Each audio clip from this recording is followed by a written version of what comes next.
there's cut connected with this and the elbow tracing behind it.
One, two.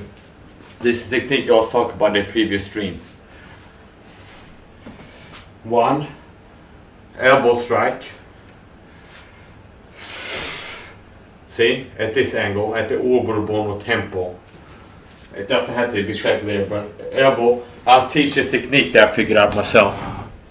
Or a sequence. You can do it from this guard or this, okay? It works like this. Get a little bit closer. It's this. One.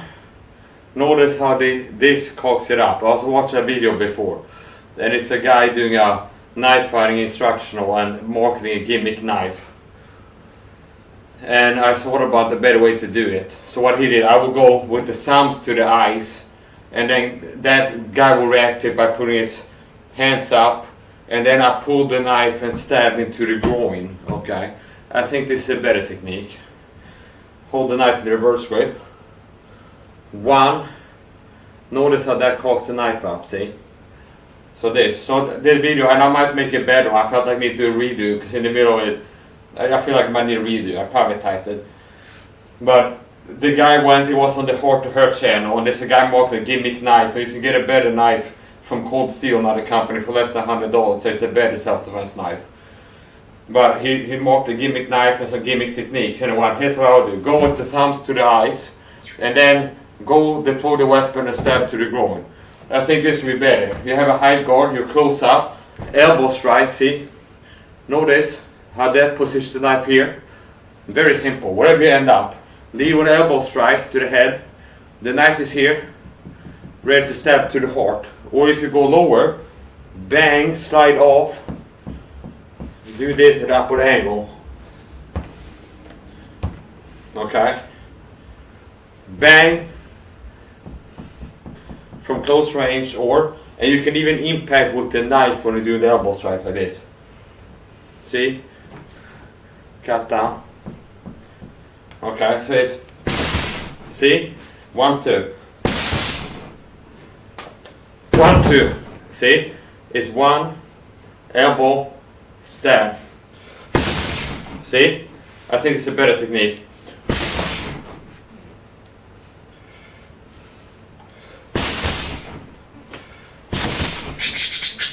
1, 2. 1, 2. 1, 2. 1, 2. 1. And if you miss it like this, you can go like this. Or, see? 1. Or just squeeze it in. 1. Knife goes here.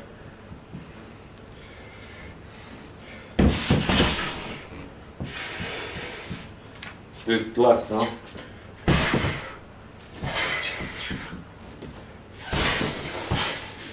This is the combo I recommend you to train. So I figured that technique out is a better way to do it, rather than this and then deploy it to the goal, and I think this is better. Bang! See? 1, 2. 1, knife is here. See?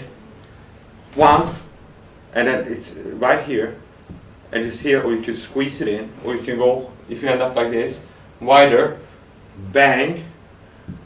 Okay, or if you slide off or even miss, you end up down here, it might be even better. So you take it to the head, bang, knife ends up here, just push it in from more above like this, stab it like this.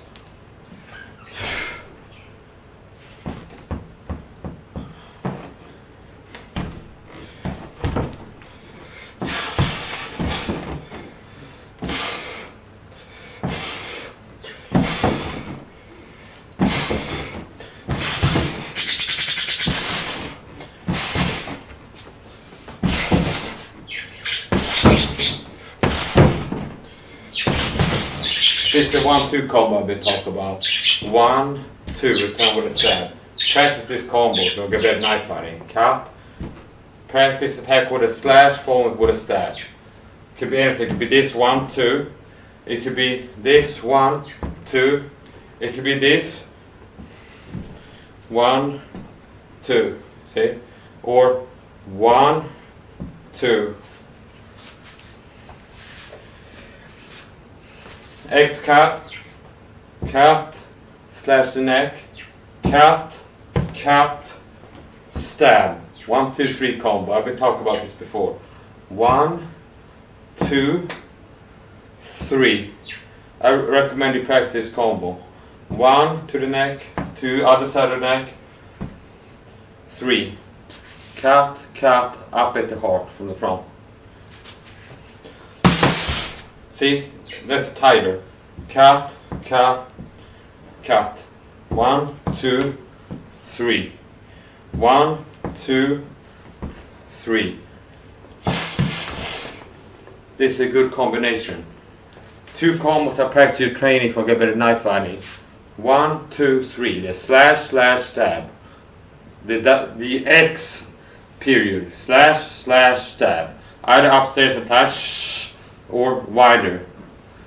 Okay, and then the 1, 2 from the reverse grip, the slash, stab, any angle, the slash stab combo, 1, 2 from the reverse grip, 1, 2, 1, 2, 1, 2, 1, 2, okay, 1, 2, slash, 2, 1, 2, get into the muscle. See, so that's slashing one side of the neck, stabbing into the neck from the other side.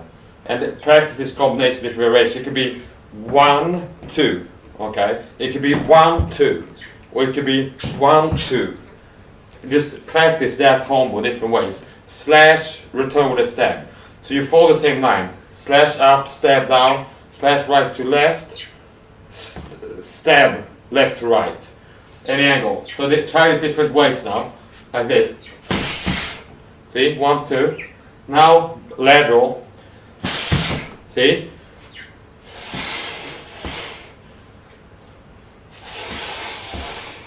Okay, now this. See? Now, this is the other combo I recommend people to practice. X, 1, 2, 3. Go upstairs first, slash the forehead, and then we'll do the stab to the neck. See? So it's... Okay, now do it to the necks and stab up at the heart. Okay? Power assist maybe this time. Arm cocked up.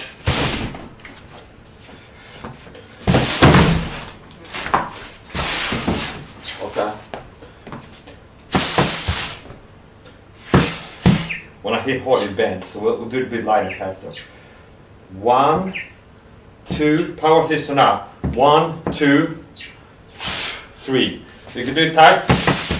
See, 1, 2, 3, or why they go down, explode up with a stab. Other combo, 1, 2, slash stab.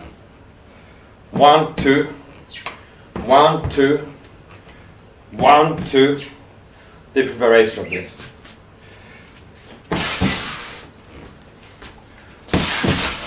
Okay.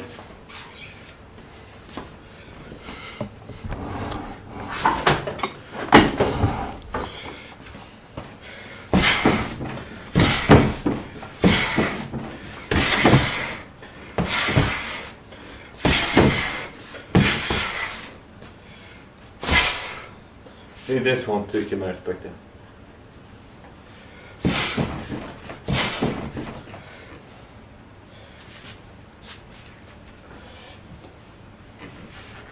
If you can get this, it's also good. Okay, what I can is here. Okay. This. Like this.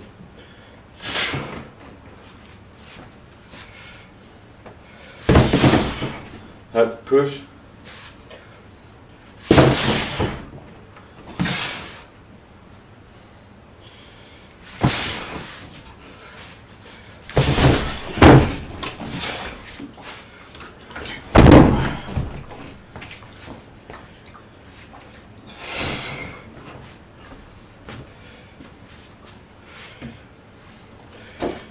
Practice deployment.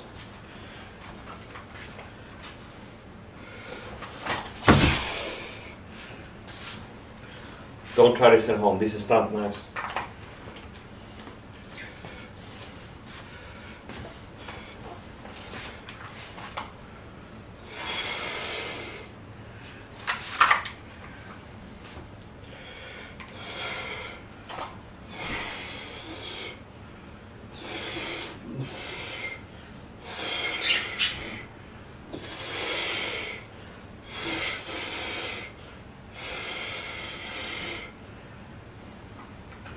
I click it now.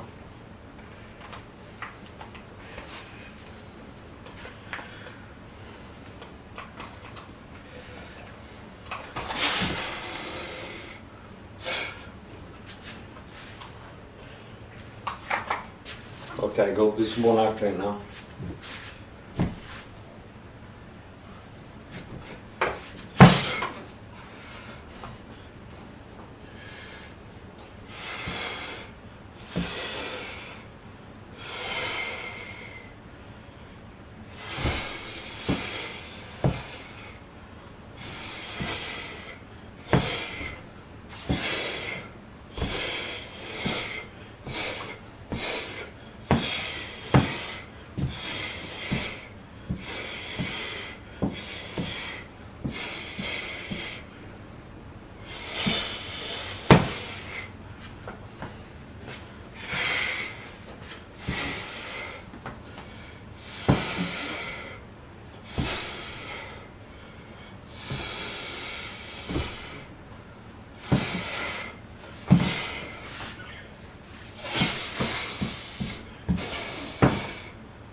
if people wear body armor, a lot of times it's unprotected. Basically, a lot of soft body armor has the same coverage as my tank top has.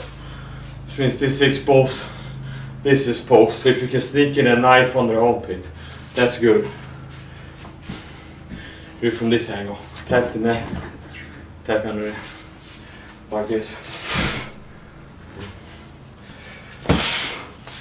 So these are the combos I recommend you to train if you want to learn a bit better knife fighting. This combo, X, stab, multiple variations. Slash, slash, stab. You can do, okay, slash, slash, stab to the neck. It could be slash to the neck, slash to the other neck, maybe a power assist. Arm goes down, return with a stab. That could be stab here, it could be stab at an upward angle, up at the heart. From here, this, I already showed you this, and you can attack, see, which is unexpected, because where the attack is coming from, it's like, whoa, okay, laser focus, like, something's coming here, it's like, all focus out here, quickly attack from below. You can attack once for real, up here, bang, carry down, and it's like, whatever, attack here, okay? This can be good to practice muscle memory too. Attacking, whatever you're attacking, return with a slash. No, attack with a slash, turn with a stab. Slash goes like, okay, turn with a stab. See like this. Whatever angle, slash stab. Slash stab, slash stab, slash stab, slash stab, okay? Slash stab, slash stab. So you get into muscle memory, it ends up being natural. It's like you slash, you border those, okay, so an attack. Now do it with the left. I need to get harder training knives for this. Maybe wood would be better for this. They bend too easily. I don't want to mess up my dummy too much. Might be better if I got the black ones and won't show this coloration, but people would go my racist. Okay. Anyway, let's beat up black people.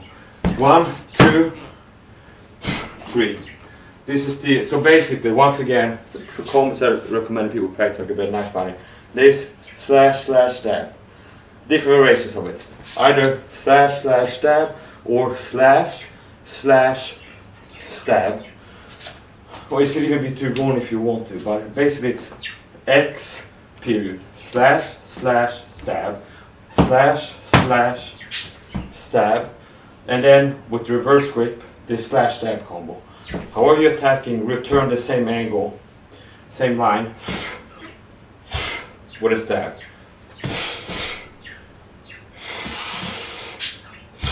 Okay.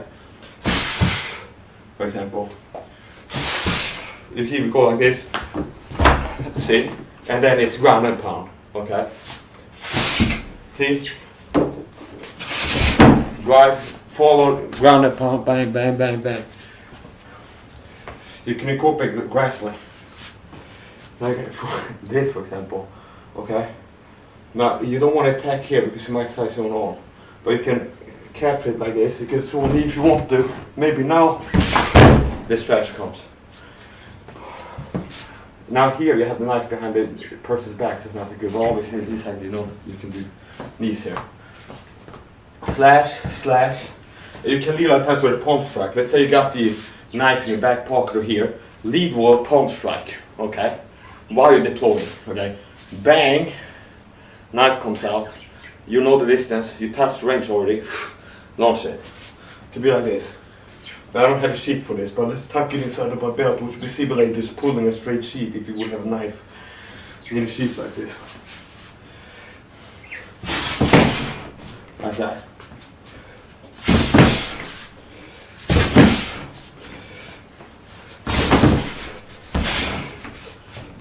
And obviously you can incorporate Muay Thai techniques. And you can incorporate Muay Thai elbow strikes with knife fighting, where close range, I'm cutting, and it's the elbow strike falling behind it. And obviously I can return with a reverse elbow, or it could be, if I miss it, it becomes a stab. So it could be, see? It's the same thing, with a tense grip. So it's slash and then elbow strike. Okay?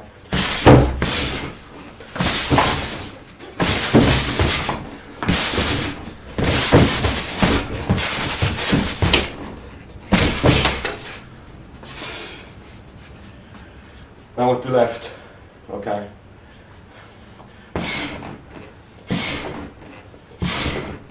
This enchanted blade, it curves as the soul that the captor soul that I loaded with starts running down.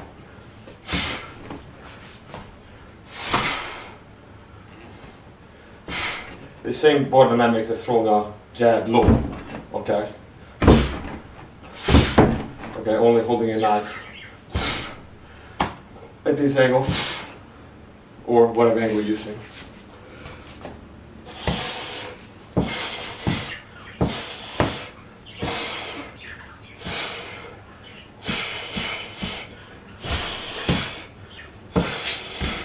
Gotta go lighter and faster.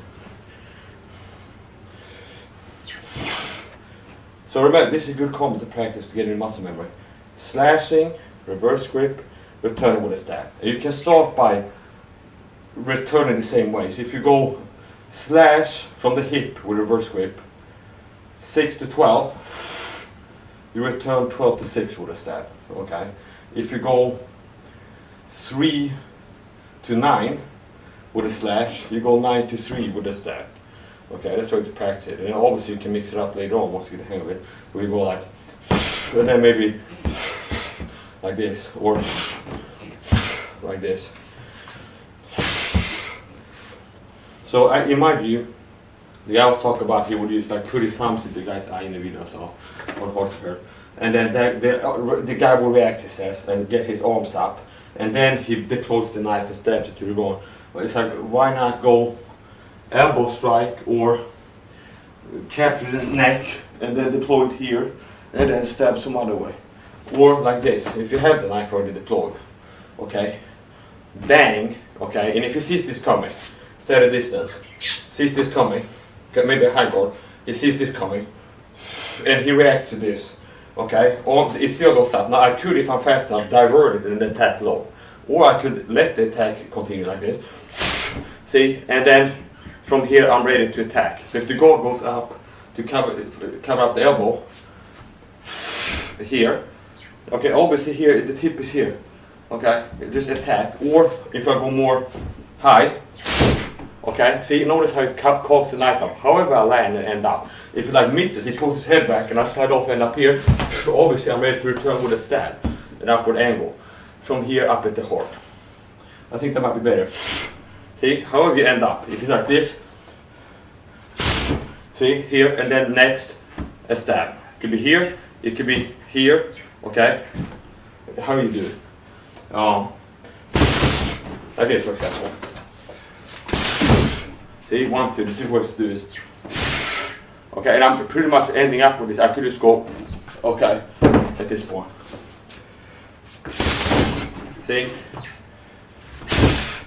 See, and it's here. I can squeeze it in there, okay?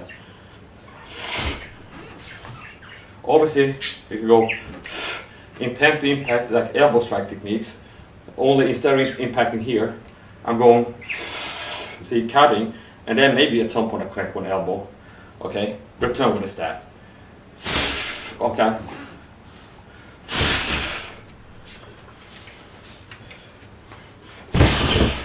See, elbow strike.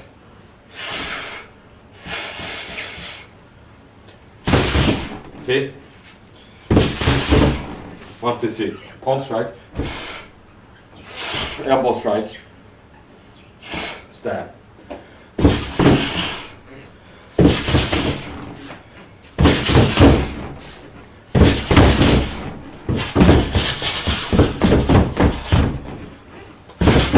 This one can be good too.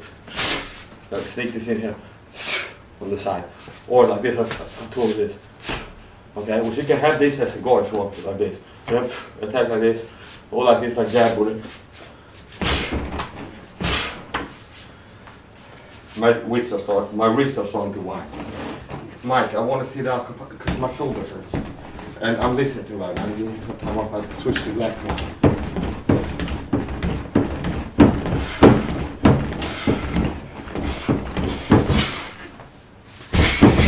See? 1,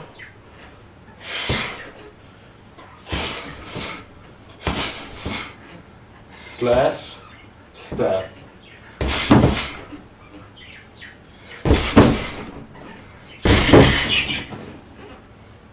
And if you connect with the neck, it's lethal. Neck wounds are often lethal. See, neck can end somebody. It's like first you stab him, maybe get the carotid, windpipe. If you like it, those powerful stabs can sever the spine, like get in between the vertebrae and sever nerves and be an insta-kill pretty much. See that? Slash it to the neck, connect it from the side with a stab. And trying this, I think I might have to get some new training knives for this. Some harder material, like wood or maybe blunt steel or something like this. And then I'm using this hoodie here to protect the door. I'm pretty new to throwing shin kicks. I think this was the first time possible I was putting some decent effort into some shin kicks. In the early training session I was doing a cooking stream and I ended up throwing kicks. Like shin kicks, I'm more used to throwing with my heel in different ways. Or these type of kicks. Okay, and I don't have a lot of experience with kicking with my shins. Feels a bit awkward. Everything feels awkward in the beginning. So I need another try one of those. Okay.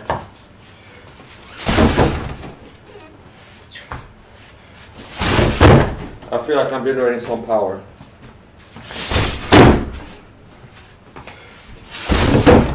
And this should be conditioning my shins as well. Not having a shin guard or something like that. It's not super hard, but it's some resistance.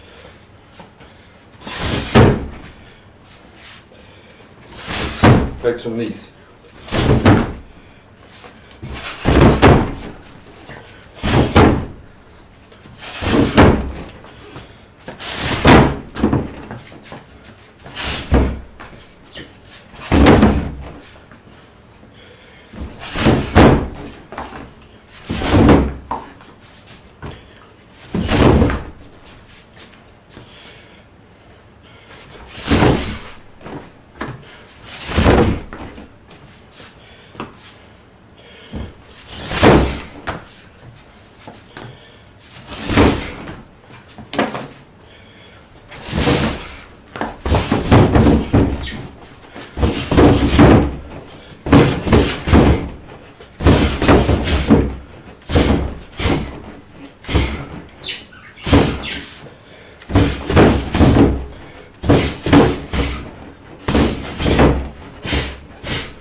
I like this one. See this? You can charge up oil from over here or just from here. Or this.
to the music. Here we go. Now we're doing some boxing. Let's do some boxing.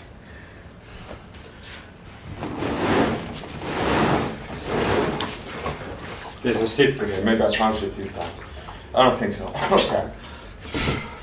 Then for the nose. Or should we maybe chin level?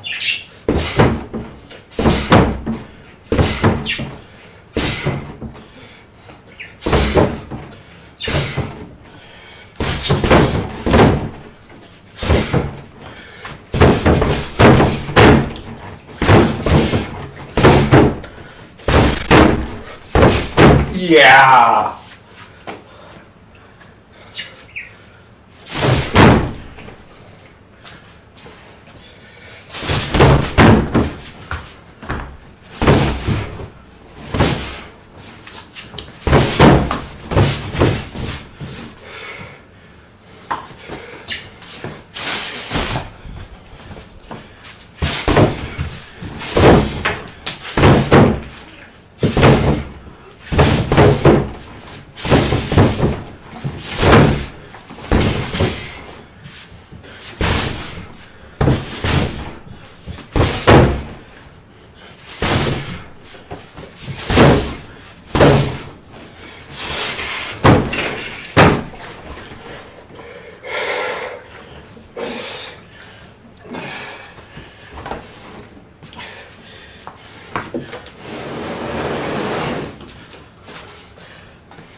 Oops.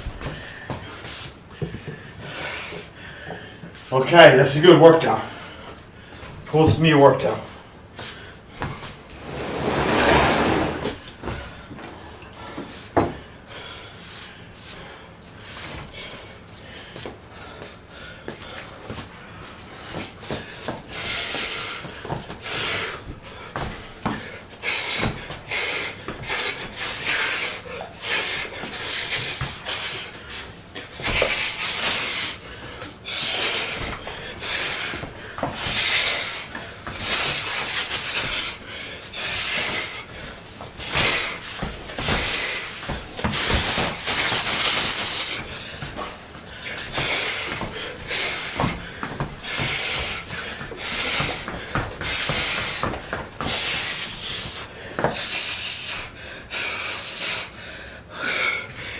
Whoosh.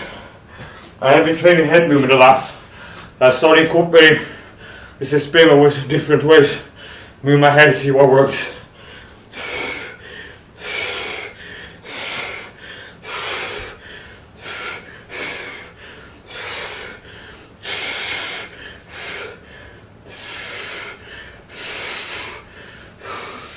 Okay. Whew. Time to lick my wounds with some Aleppo soap. Rehydrate a little bit.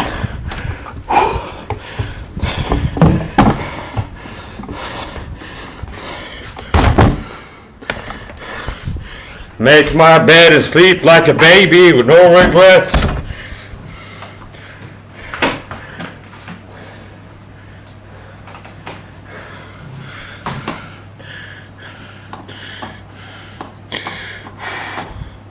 So you got some comments.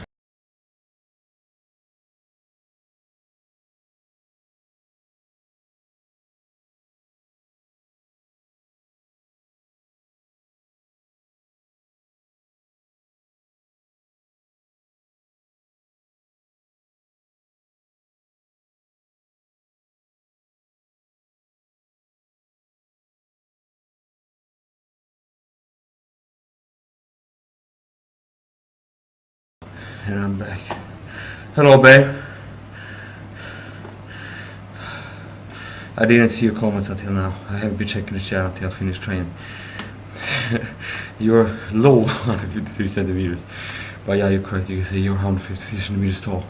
I'm 179 centimeters. You'll be 5'11", same height as Mike Tyson. I think I have better reach than him though. He's more short and stocky heavyweight. I think I have better reach than Mike Tyson. But I will see, man. Okay, babe. And now I'm gonna wash my arms and my hands with Leppo soap, because maybe I have plastic on it from training and some rag burns and stuff. So I'm gonna wash my arms like up to here on the sink or in the bathtub. So I'll be right back now. You don't have to go anywhere now. We're angry to you every time, all day, every day, all time. Angry to you a lot. I'm joking. I'll be right back. You can go if you want to. Thanks for dropping by. You might have already left, I don't know.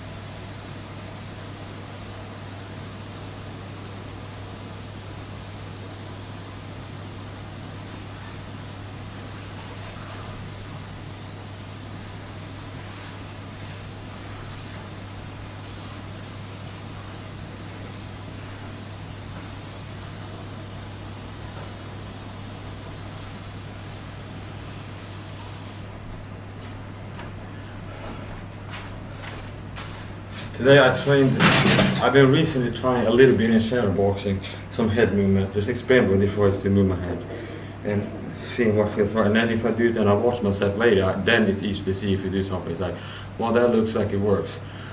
And then this like, well, this is wrong, what to do.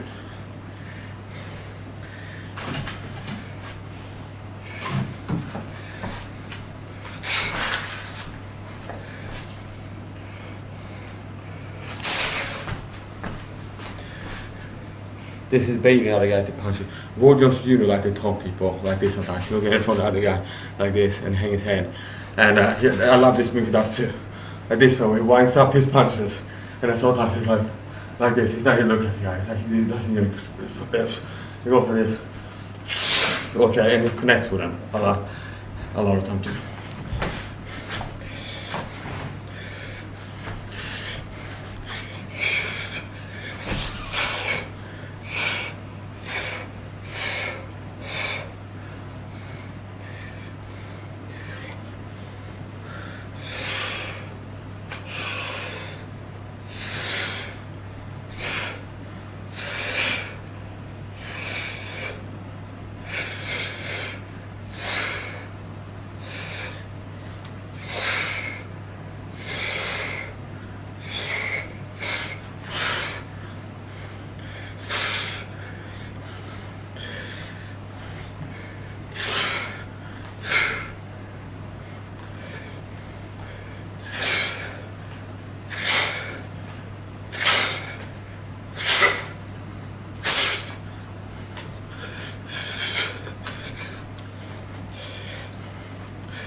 It's the classical boxers then. The old school boxers. I like this one. Okay. Okay.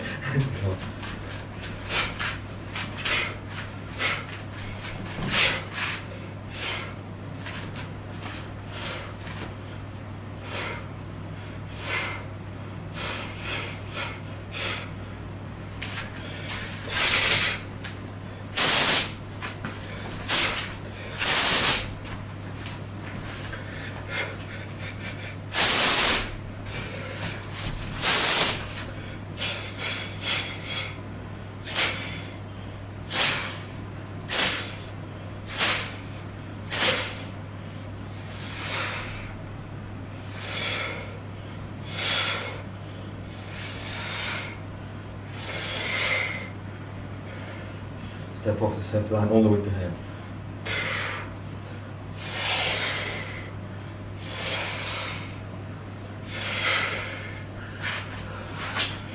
Okay, I've been detoxing iron. Alright, so whoop whoop. What I'm gonna do, I'm gonna apply some coconut oil to this because it feels like a rug burn. I don't want to weaken the skin. I already have a scar there. I don't want to start opening it up in training it and bleed every time. Now I'm going to show you my do-it-yourself wound paste that I use for wounds.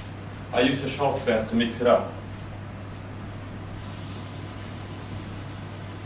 Now, I'm out of colloidal silver, which is part of the 3 ingredients. So you're only going to need 2 ingredients now. Typically, I will add colloidal silver water to it, 50 ppm. I'm waiting for my new water from Amazon to arrive. So I begin by washing my arms.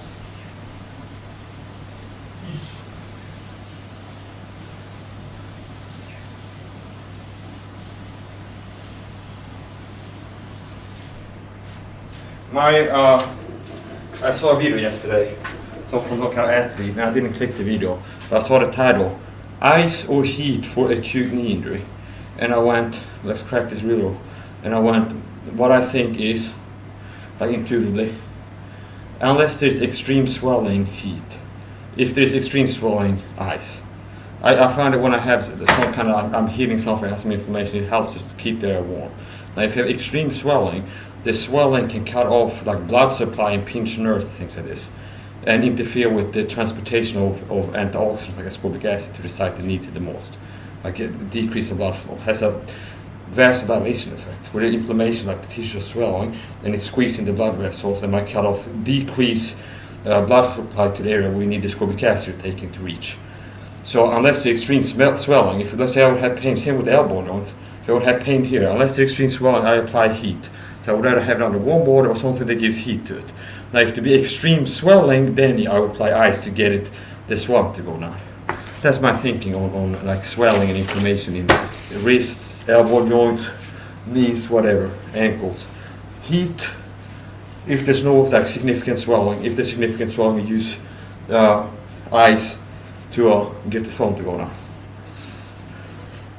And I don't think I ever clicked the video. I just watched and then what I think about this, and then I decided, yeah, this is what I think about it. Okay, and I don't know, it's a mystery what they said. Okay. Anyway, hello, babe. It's raining, raining, hailing from Nakhon Ratchasima, Thailand. We wonderful. She stands 153 centimeters tall.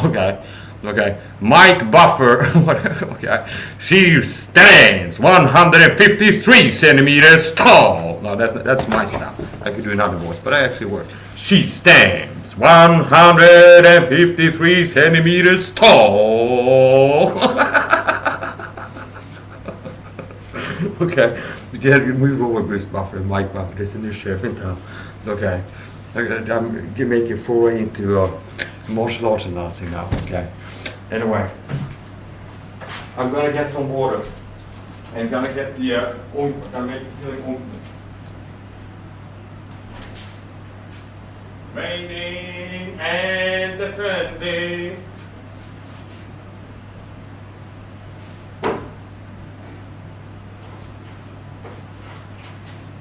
We wonderful.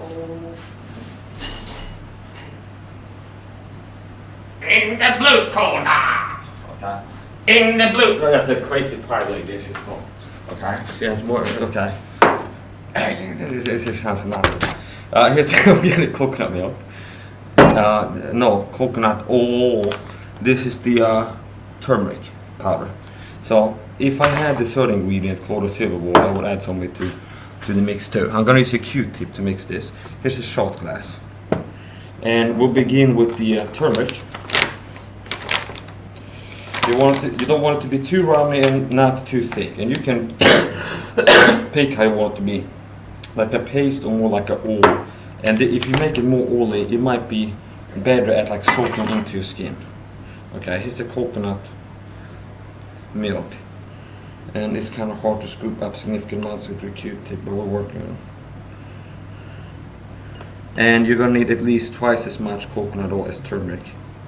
And I would add about a teaspoon, up to a teaspoon, 50 ppm chloride silver to this water if I had it. I ordered a bottle yesterday. 50 ppm, I think it was yesterday. I've been ordering a lot of stuff recently. So what we do now is the organic coconut cream and the organic turmeric.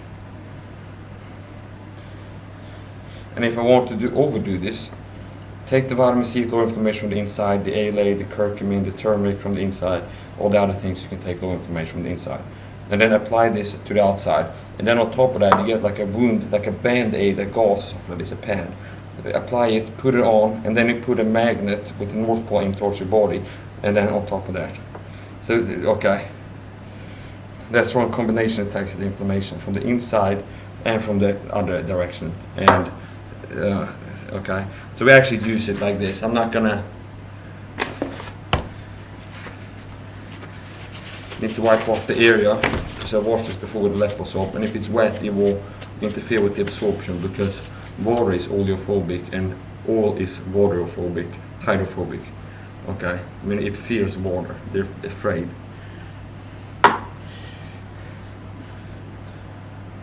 So somehow this adrenaline and cortisol produced inside of the coconut oil when it sees the water has to be increased heart rate, blood pressure, things like this. Maybe you could add some adaptogens to the mix and help it to mix better. So as you can see, it's melting on my skin, and it feels good, soothing. So it feels a little bit like a burn because of the friction. It's a friction burn, a low level friction burn from okay. From okay. So applying this, and now if I have a wound pad, I can put that on it too. And remember what I said, if I would have 50 ppm chloride silver, I would add some of that to the mix too. Now obviously oil and water, something watery, you have to not use too much. And it's melting into my skin, and what I'm gonna do, getting sweat in my eyes here. Practice some more medicine. We'll do this. Yeah, we use this. I have some big, like, square pad somewhere perfect for this, but I'm not gonna go dig around for it. Or open up the med kit, so I use this. Okay, here, and then we'll improvise a pad. Ah. That's now. Here they are. Now this might be a little bit too big. These are good to have for major wounds. You could apply this. Let's say I would have been training real nice, which I don't, and I ended up stabbing myself here. A stab wound. It's kind of deep and it's bleeding. I could get this as the first thing, apply it, and then get surgical tape and wind it around, like wide this tape on top of that, and wind it tightly around it. So we use this. This is good for an elbow. Okay. Here. Da da da da. See? And this one is fine. So that's the healing paste, and like I said, if I would have some coconut, some chloride silver water, would add that to the mix too.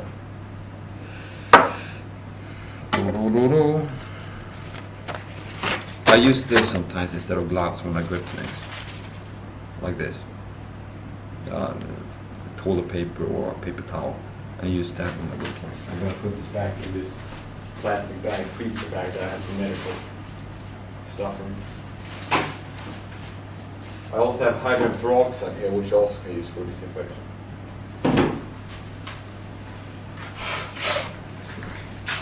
Alright, now bring this back. You're supposed to store this cool and dry.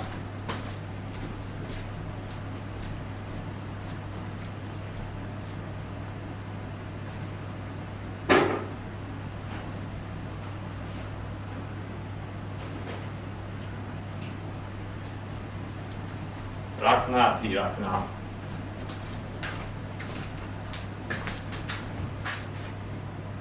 Thai coconut milk. Prahom. I don't know how to say it's English.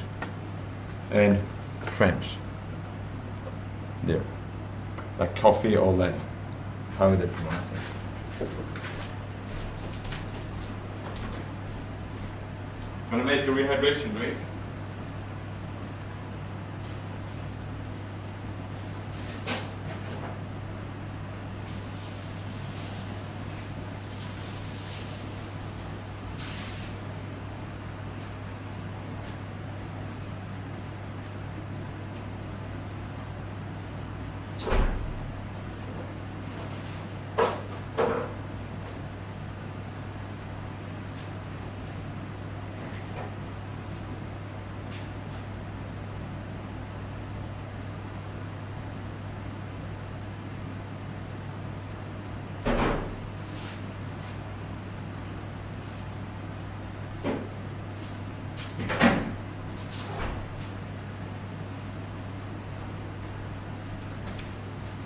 Yes, I'm gonna be okay.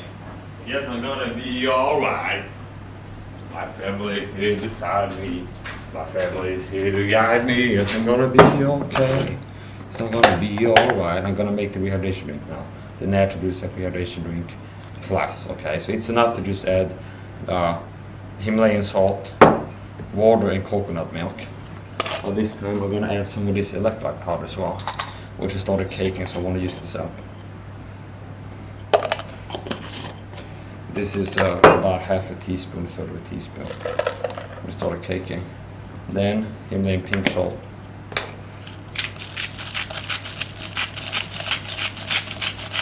At least a gram. Then we'll add some creatine and glutamine to the mix too while we're at it. Third of a teaspoon. I already had some before. That hurt my wrist. Applying pressure this way. Hurts the wrist like this. We'll do this. That's our creatine. Third of a teaspoon.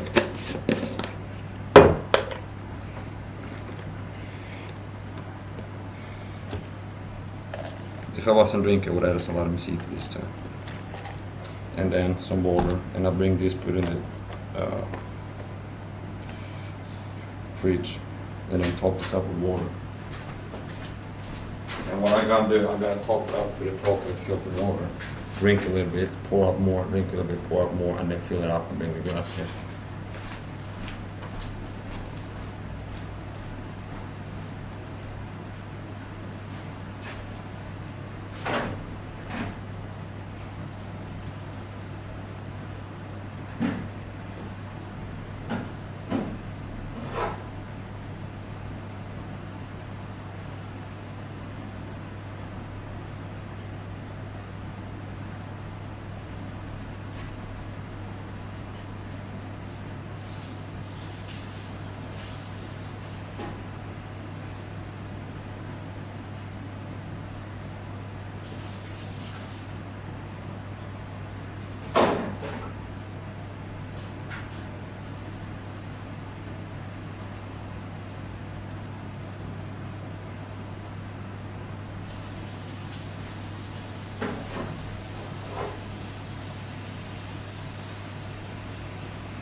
You can create immense power by wielding a knife like a whip in this manner. Especially machetes are better for this. Don't try this at home. Don't even, okay. Like this. And the longer the blade, the more of a benefit it is to wield like that. And the shorter the blade, the more push cutting is useful.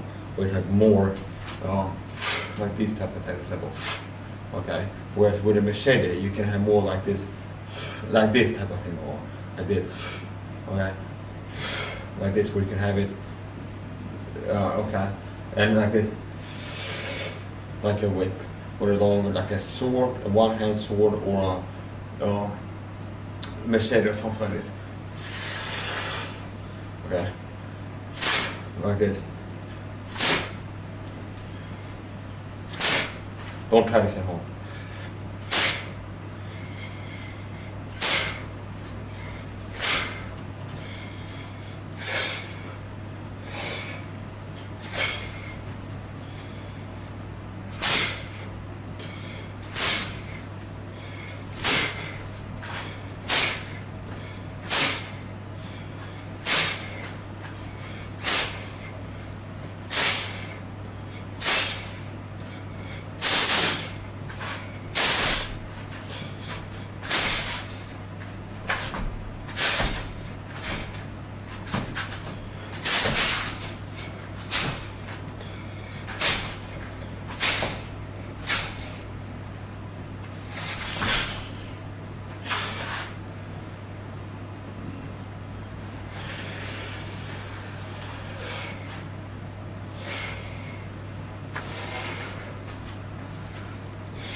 A lot of times, close like this, if you have a goal like this, for example, obviously you can react quickly to something coming, like a kick. Now it's easy to catch something like this.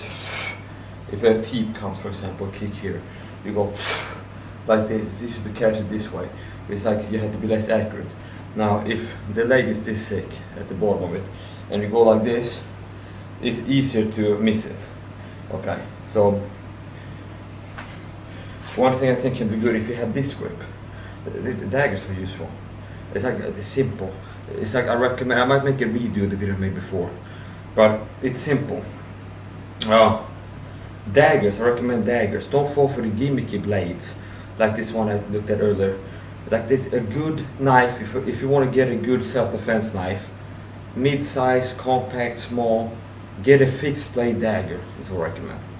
Okay, not this like. This it's better that I show it, okay? There was a knife I saw recently that I think it looks gimmicky. It's $125. It has a 3-inch blade, and it's like hyped, okay? Hype. Don't believe the hype.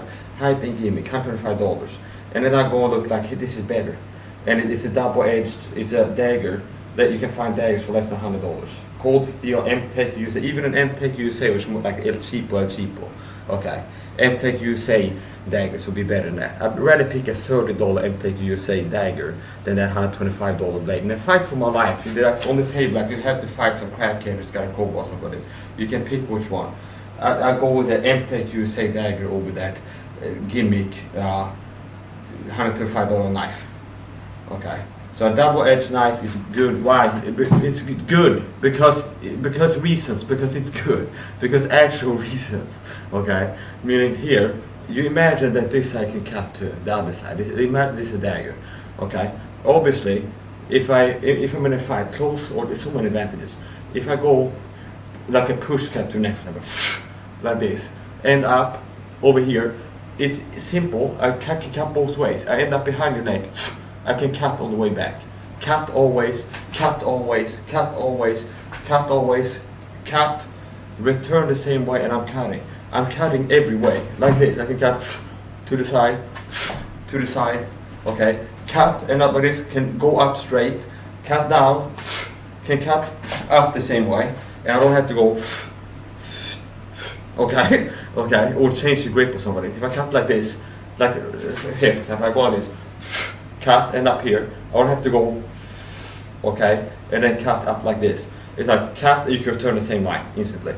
And also for grappling things like this, if I go for a stab like this, okay, like here, and I would miss it and end up behind his back, okay, and impact the form of ow, okay, I hit the nerve or something like this, okay, I hit it caught me by surprise.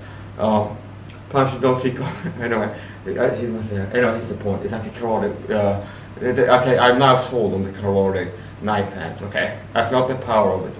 I did this like I checked myself, and used this, some bone in here, and hit myself somewhere here, and I also hit like the exact right spot, at like a secret pressure point, magical pressure point, okay, and I felt like electricity was involved. Now here's the point. If you're hyped up on drill, it really doesn't matter that much, okay, it's not causing mechanical damage.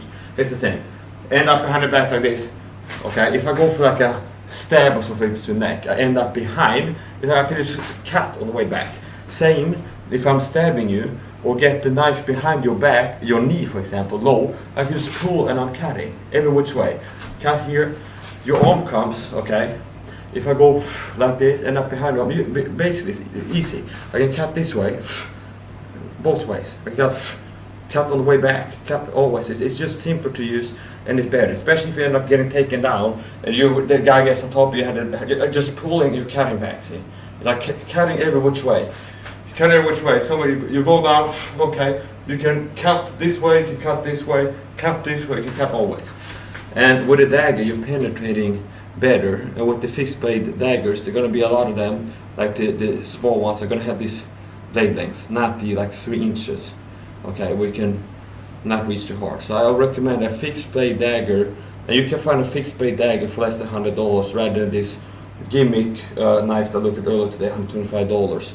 It's a better weapon. You can get a better self-defense weapon that's better to use for an amateur, whatever level. There's a better weapon for using a knife as a self-defense tool. For fighting, not as a tool, okay? There's niche like for fighting with it, okay? Self-defense. Fixed blade dagger. It's simple, that's what I recommend. Fixed blade dagger. And I'm gonna show it to you.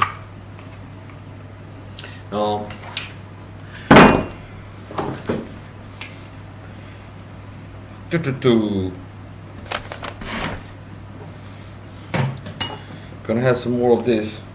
Gold goes with gold. See, it's gold and it's gold. That might be actual leaf gold. Okay. I bought this at a second-hand store, so it doesn't have a sticker. What is the price of actual leaf gold? This is gold color liquid. Okay. So here we go. Eastbound and down, load it up and truck it off. We're gonna do what they say can't be done. First, I'm gonna show you the knife that I got from recommendations. So here's the gimmicky knife. Flash on screen a little bit.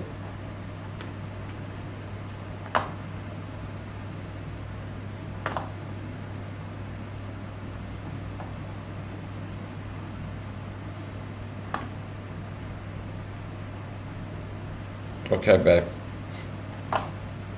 You're watching the wrong stream, you try to relax.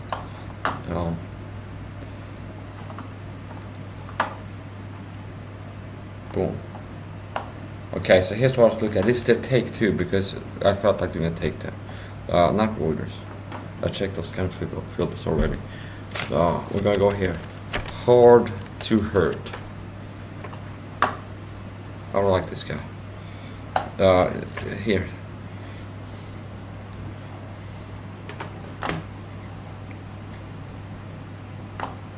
I'm looking for the one I watched before.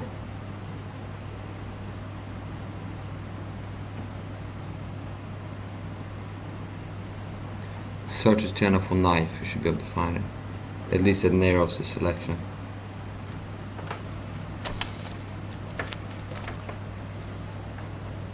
Here, this is the video.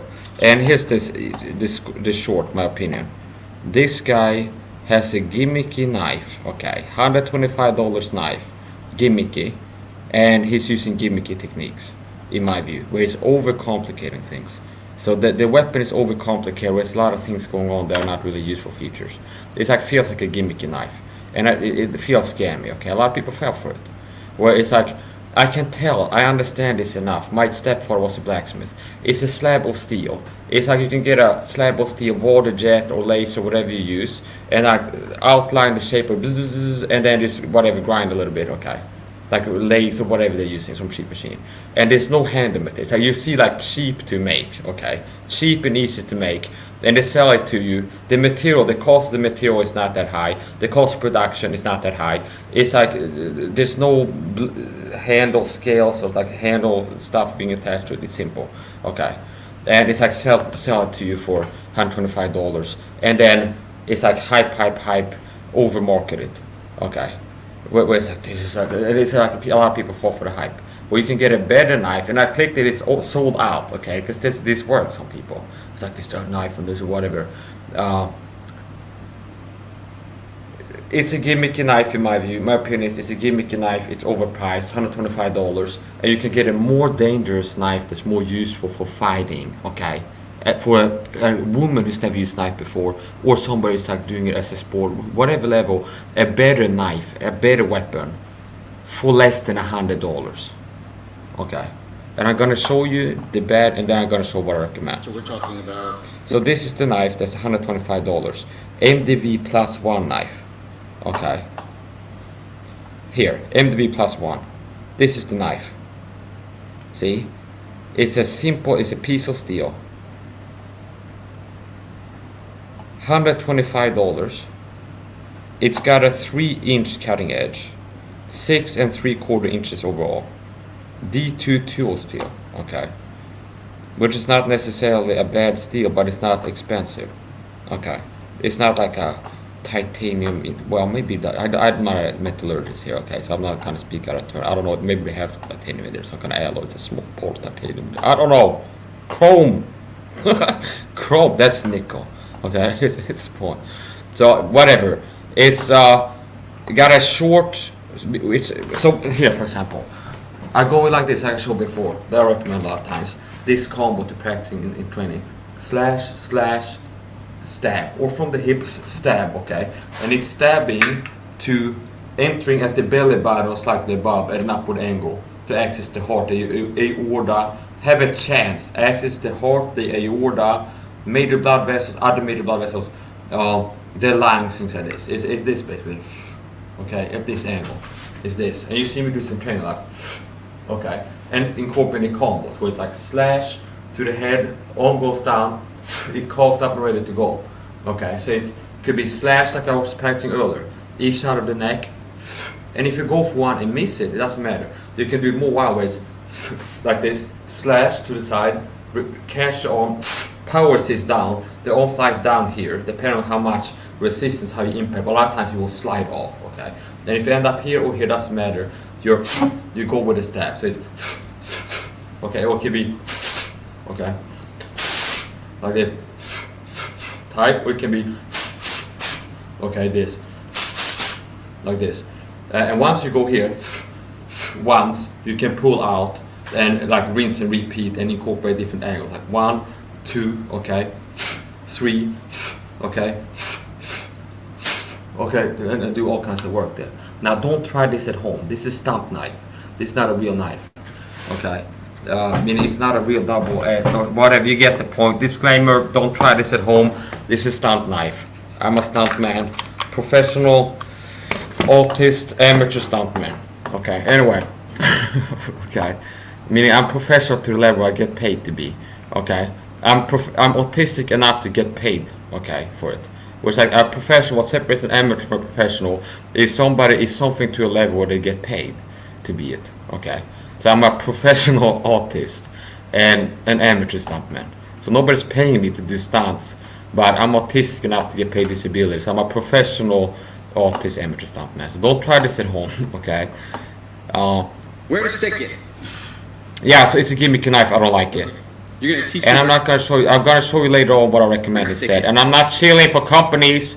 A lot of times I recommend Cold Steel. Maybe that's personal bias, but it's like they're good. You'll be better off even buying an M-Tech knife. Okay, an M-Tech dagger for $34, something like this. Would be better. I'd pick an M-Tech dagger, the 11 inches one, over this. In a fight for my life, I'd rather have the M-Tech dagger than this. It's like gimmicky. It's like looks cool. It's got this looks different. Okay, and it's like somebody showing you all the things you can do with it, stuff like this. Well, you'll be able to be more dangerous with a dagger. Okay. I've been carrying the MDV Plus One. I'm not saying that it's not a weapon. It's functional. So precise. It's like, oh, it sucks. You can't hurt somebody. No. Okay. But for the price, $125, you'd be better off buying something else. You can get a more effective self-defense weapon for a knife fight for less money, which is why I don't like it. From Scallywag. It's a great knife. I did a full review on it, but I don't. I would rather have this Fiskars K40 $20 knife. Okay. I would rather have this, the Fiskars K40 utility knife. That's not marketed as a. Notice how it's not marketed and like hyped as like the Dragon Killer or something like this, or whatever. It's like this is like a utility knife, and I will pick this over what he's got. Unless you deal like repeated stabbing. Now the advantage that thing is thicker steel and like more sturdy, so it will be more resistant to stab and the tip not bending and things like this. Okay, but I would rather have this. Still, I would pick this over that one. This is a $20 utility knife, and that is a $125 knife. So I would rather buy 4 of these or 6 or whatever than one of those, and I could have one in each pocket. And whatever. Now just because this would be better doesn't mean that is the right knife. If you're gonna buy a knife for self-defense, I recommend you buy a double-edged dagger. And this is more niche to tooling, because I'm at home, I'm cutting something. It's not about the double-edged daggers are more niche as fighting instruments of war, like hand-to-hand combat. Because if this is both sides, obviously I can put my thumb here and push. Because like I'm cutting myself. So this is more of a tool knife. But it can still stab and slash and things like this. Okay, and works with the reverse grip too, obviously. But I would rather have this than that knife. That's to make a point, okay, to demonstrate that it's like I would rather have it, and I'm not an idiot. Actually know how to use it, and by know how to use it, I don't know actually where to stick it. And notice how it's not. If you look at this guy, probably doesn't have like little girl hands, okay? Who better ask? Maybe he doesn't have the biggest hands, but for scale, it's like the other guy looks like a bigger guy. But I want to see when he's holding in his hand, and then for comparison. Okay, I don't know the inches system. I would have to translate it inches to centimeters. So let's find the frame where he's holding it in his hand. Okay. Okay, there is a frame. Yeah, like this blade is longer. This blade is longer. And maybe that blade in total from where he's here, okay, top of his hand, maybe it's this tall in total, about this tall. Use it. I don't know actually where to stick.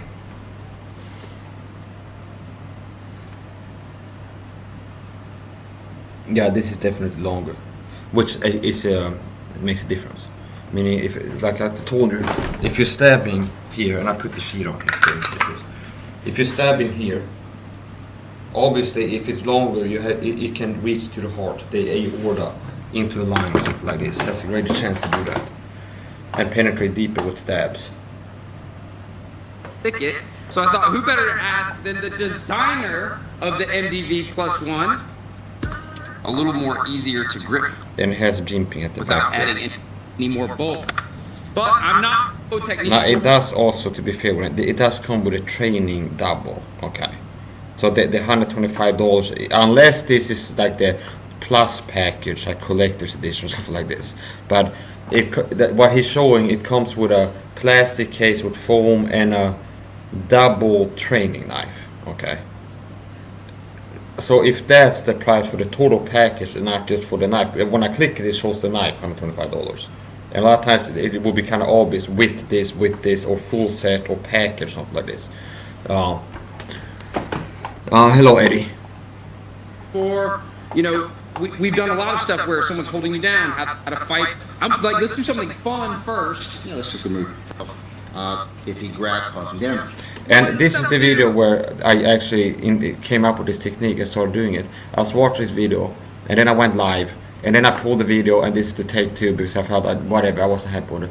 But I saw him do a technique where he goes, okay, and one of the techniques, he said, complicated, where he goes, what do you do here? You like shove the thumbs into the eyes of the guy, okay, boom, and then poke it up there, and that will make him reflexively pull his arms up, okay, which is correct a lot of time. And then I deploy the knife and stab it in the groin.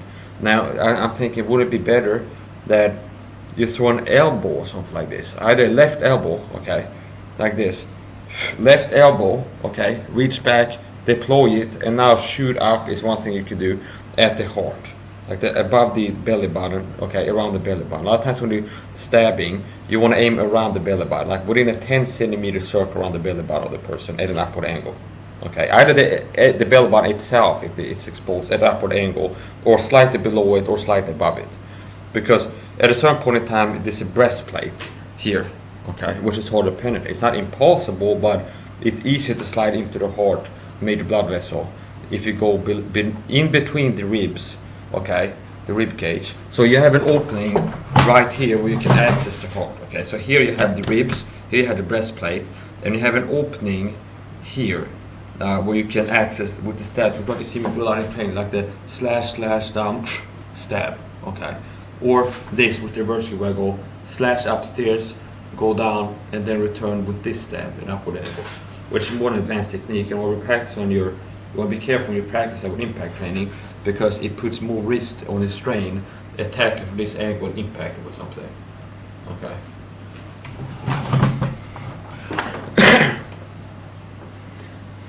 Alright, so I'm not saying the knife sucks, okay, you could hurt somebody with it, obviously, but it's $125, and this $100, for $100 or below, you can get a better fighting knife. A lot of people like to slash or cut. First off, if you're going to do any of that type of motion, you're going to place the blade directly on top, and you want to wrap it all the way around. Okay, so I'm not cutting. I think I think it's too complicated. I like simplicity. It's sophisticated. So the highest form of sophistication is simplicity. So a lot of times, once you're in this, it's like the grapple with the knife. It's like you get in and it's like cutting around things like this. It's like I would rather have it like this, slashes and then stab. And whenever I have a free arm, I'm slashing or stabbing, and not like cutting around or doing like these complex things. And at one point in time, it goes like stab it and then turn it and pull it or something like this. Under stress, more complex movements are harder to execute. I like simplicity. It's like stab. My fighting system, like how I train and recommend other people to do, it's simplicity. Where it's like slash, now you end up here, attack from that position with a stab, okay? Maybe now when you connected with a stab here, now this is, I haven't gotten into this a lot, but they're more simple drills. But now I go, end up down here, now you can slash up, okay? And then maybe now if it stabs into the rib cage, you go and cut down like this, okay? And then pull out, stab, and do different things. So I practice things like this. You have a reverse grip, slash, and what I did before, stab, okay? And practice this, like slashing up, that could be impacting here and cutting up. And then the knife is up here, boom, you shoot up. It's simple, okay? Okay? Things like this, okay? And if you're close, it's like, it's the same thing. Impact here, okay? See this? And it's like this more complex here. It's like pulling and cutting around and things like this.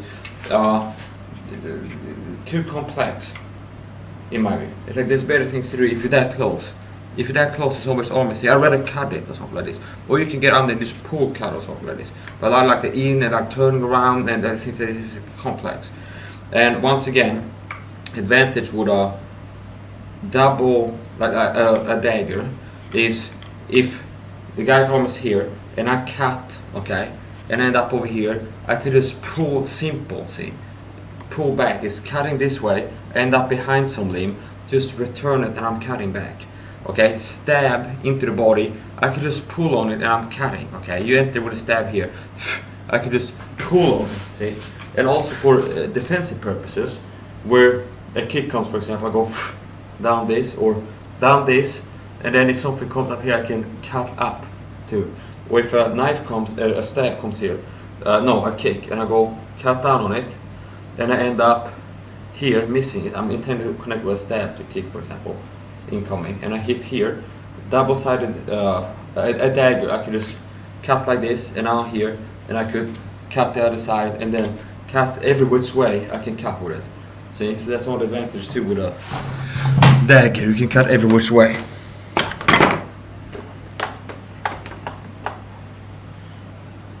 I haven't been keeping track of that.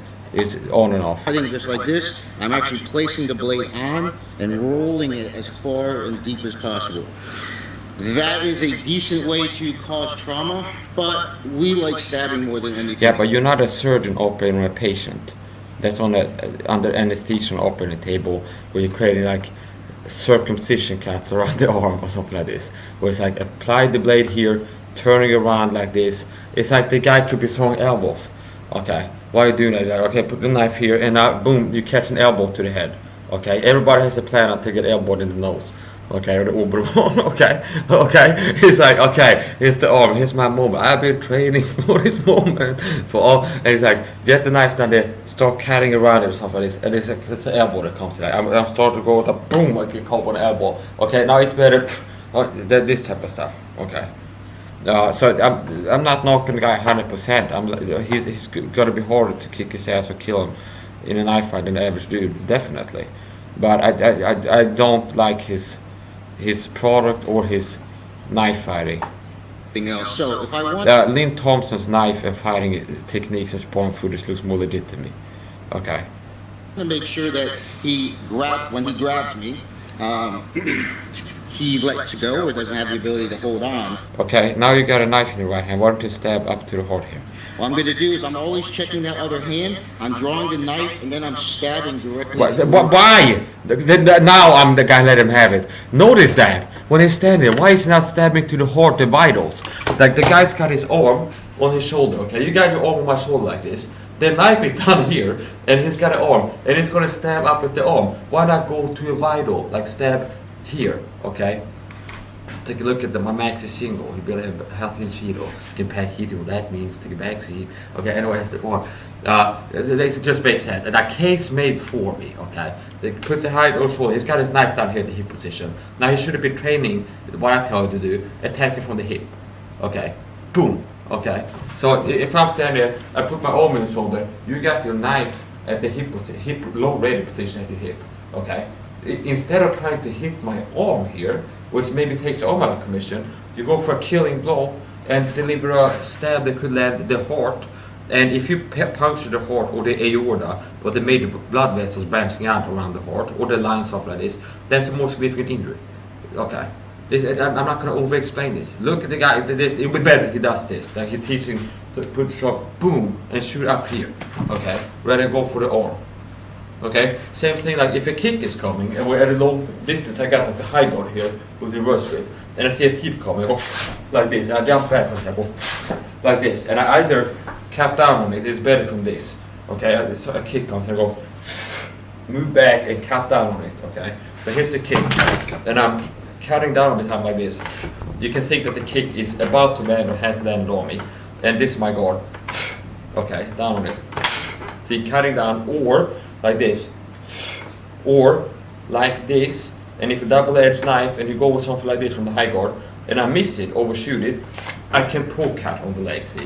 Now that has to be quick, so it, see, like that for example. So yeah, it's better, but if something is that close, a kick or something like this, if your head is within reach, I might ignore the leg or try to sweep it and go for the neck, okay? I mean, I care more about stabbing you in the face, the neck, ending you, like delivering mortal wounds to you, okay? Significant blood loss, puncturing organs, okay? Then hurting your limbs, okay?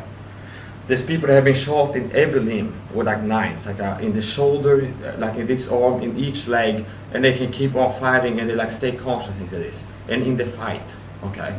But there's few people that have been shot in the heart or stabbed in the heart or in the aorta that are still conscious and fighting within like a minute or 2 or 3 minutes, okay? So a lot of times, I don't feel like I have to over-explain this, okay? If a kick comes and I can catch, I can ignore it or like try to catch something, but a lot of times it's like, I'm going for the neck. If I can hit the neck, I'm within reach of the neck and it's available as a target, I'm going for the neck, not the arm. If your arm is over here and I can cut that, I would rather choose to cut you in the neck or stab up at your heart here, okay, than attack your limb, like your arm or your leg or something like this. So basically, I feel like my intuition, I didn't see this the first time I watched, I was jumping back and forth. But it's like, yeah, I don't feel like I was giving the guy a fair shake.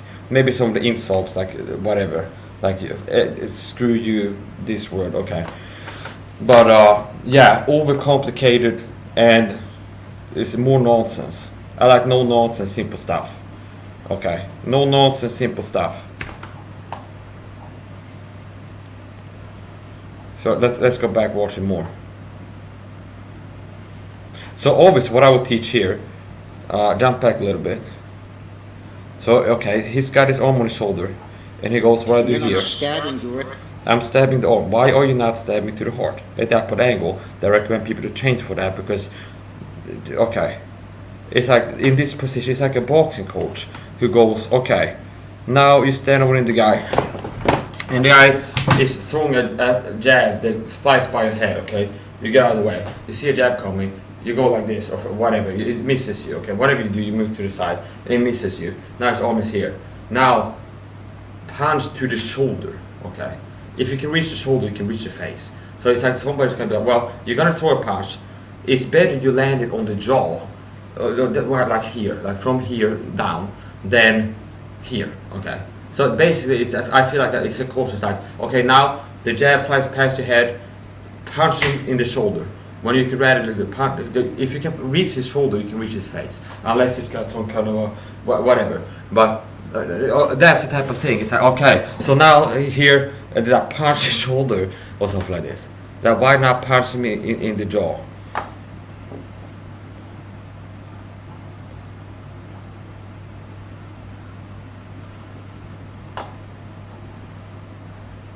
Through. Okay, so here it's like, why are you not from the hip attacking to the heart, stabbing up to entering around the belly button at an upward angle towards the heart, or from the side, like a side stab, where you got it like this, okay, and then you attack from the side like this under rib cage, like here to the organs, okay, no body punches. Same thing goes with knife fighting. So I did the upward angle towards the heart, okay, and it can be a little bit angle like this. You might get a lung or something like this.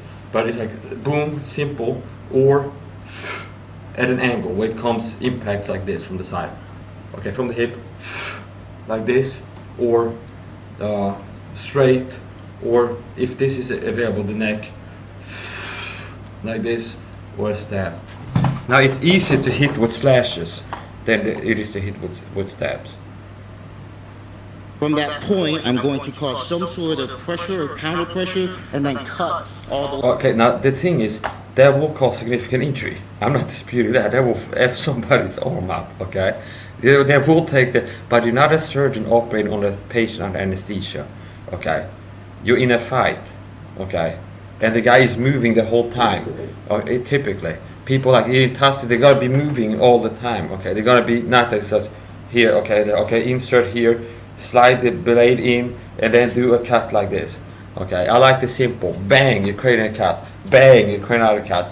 Stab, you're creating a stab. Okay, right, like insert the knife here, cut an upward angle, zigzag cut, mortician's cut. Let's stab here, go down and then up and then here and then like a wide cut or something like this. Like stab here, cut at this angle. Yes, you create a mortal wound. Like I'm close like this. I gotta stab it in here at the breastplate. Bang. Okay, power right. Cut down. Okay, pull it out. Return the grip. You stab it in again. You go up like a Y and then this way. And then you turn, put it with your hand, pull the flap out, get the heart, take the heart out, bite it out, drink his hot blood, and rejoice in the death of your fallen enemy. Okay, you are the cannibal. Okay, so like this. It's like no. You're not an open heart surgeon. You're not a surgeon operating on a patient and you're gonna fight for your life. The guy is not gonna be that happy about you bringing knives to his body and start operating on him. Now, if you're moving fast, obviously you stab that in and you can do this fast. But it's like people are moving. Okay, so it's like it's better you got the knife there. You go for the neck, the primary, like the target zones, the neck, the heart. Stab slashes to the neck. Gonna stab, you can stab towards the eye sockets too. There's no good place to be stabbed with a knife. Okay? There's no good place to be stabbed with a knife. You can penetrate the skull with a powerful stab from the side through the temple and like get the blade in through the head. But it's not the Walking Dead where it goes like you have a knife and you just there's somebody walking, you go like, and you go slides into the skull and they're dead. It's like to get that you have to go like the Muay Thai, like downward, where you go like this a lot of time. If you're gonna penetrate the skull, you're gonna have to like put a lot of energy into that. Away as much as possible, where I'm stabbing directly to the outside and then cutting here. See, this is complex. It's cutting, it's entering the blade, push, cutting, this and that. It's like why not just stab, slash to the neck, stab to the heart. Arms, it stops. And I'm not saying it sucks complete. It's completely useless or like fake. But there are better things to do. Okay, there are better things to do. Closing or rolling the wrist directly out. On your forearm, I don't know, you have more forearm muscles than me. Why does your forearm have more muscles than mine? Genetics. Oh, show here, when he does his hand, you can see that. This is what I've been teaching, what I've been telling my mom to teach him. It's like you cut, and I've been talking about this, I've lost all these videos, and I think about it too much, I gotta start raging about it possible. But here's the point. I've been teaching this, and it's like stabs. Somebody's supposed to stab at you. Maybe I can get my mom as a part sometime, demonstrate this on her. But it's like stabs, somebody goes for a stab, okay? To you, okay? How they stab you? They throw a long shot like a stab, okay? What you can do, I got this guard, I go, okay, cut like this for example. Or from here, see this, or this. A stab comes here, like this, okay? Like in boxing, we go and throw something to the body, and something comes here, okay? That could be a kick, it could be a stab, something like this. I have enough of this, okay? You can think it's coming here, and I go, see, I'm step by angle, I see it coming. I move to the side as I'm push cutting like this, okay? So this is the arm. And if it's the inside arm, aim for the inside of the arm. So it's basically this. I don't feel confident even doing this with the sheet on. It's more. So I'm not gonna do it hard. I use the training knife if you can find it. You do it like this. See? And okay. So it's obvious something comes, you go, you move out of the side. Okay, side step. Something comes like this. See, this is coming at you. And you hit it from this side with your knife. Like this. Okay, and openly, you step to the side at the same time. See something come, sidestep it. See something come here, sidestep it. See a kick come, cut down on it. Okay, or with the reverse grip, so it goes. See, something comes. It could be a knee, it could be a kick, something like this. And also the thing you can do with knives, I talked about that. You can block into a knife. Head kick comes to this side. See, something like this, or. See, and the intercept, the kick comes here. Now the kick might push the knife into me, okay. With bigger knives, you can rest the knife like machetes, things like this, against your forearm. And the bigger your forearm muscles are, the better, okay. Which is another technique that I think I might have invented, like a blocking technique. We have a bigger blade, machetes will be better for that. Okay, like bigger knives or big buoy, okay. See, so you can think that this is a machete. And you have it in reverse grip, and obviously here, if I'm blocking something, a kick, the kick comes, obviously a kick is powerful, so obviously I wouldn't want to kick into an axe head or a machete or something like this. they might chop a wood. They might chop your no matter how conditioned your shin is, they might chop it off. But let's say a kick comes, a head kick here, like swing up at this angle, I go, okay, and it impacts here. There's still energy that might turn and make me lose the knife, okay, and I might end up getting capped or like push my arm into myself some way, or like bend the wrist so I lose it. But if you have it like this, and I've tested this in training, where I've used something like this and then hit it with something and notice the difference, like this, okay, versus resting it here, and then this, see? Versus this, versus, see? This. Let's use it even more. See if I have something else. No, I don't have anything else to use. So yeah, you can use this. This is a good blocking grip there, figure out. There it is. See this is a more powerful guard. This. You rest it, especially when you have a winter jacket or some kind of hoodie. The more things you have behind the back of the blade. So this is not good for daggers, obviously. Okay. Now we're talking like buoys or bigger blades, like the Cold Steel, maybe the Katanas, the Tempto XL, something like this. It depends on the curve of it, if it curves into you. But these bigger knives are better for this. And the thicker they are at the back, the better. Because the energy is dissipated over a bigger area.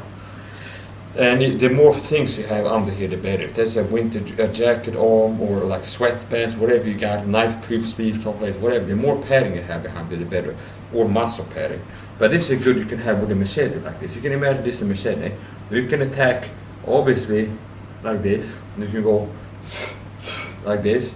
All the reverse grip techniques, and they're more effective, we have more reach. Okay, like this. Okay. Different ways. And you can obviously catch things like this. Okay. Block it. A kick comes, for example. Catch like this. Or down. Where something comes here, go down, catch it like this. Okay. You can catch it different ways. Block it with this. Or something comes here like this.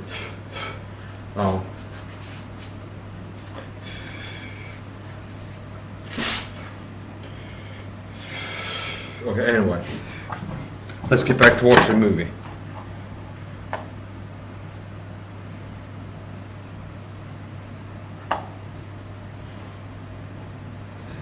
On mine it doesn't really do that on mine.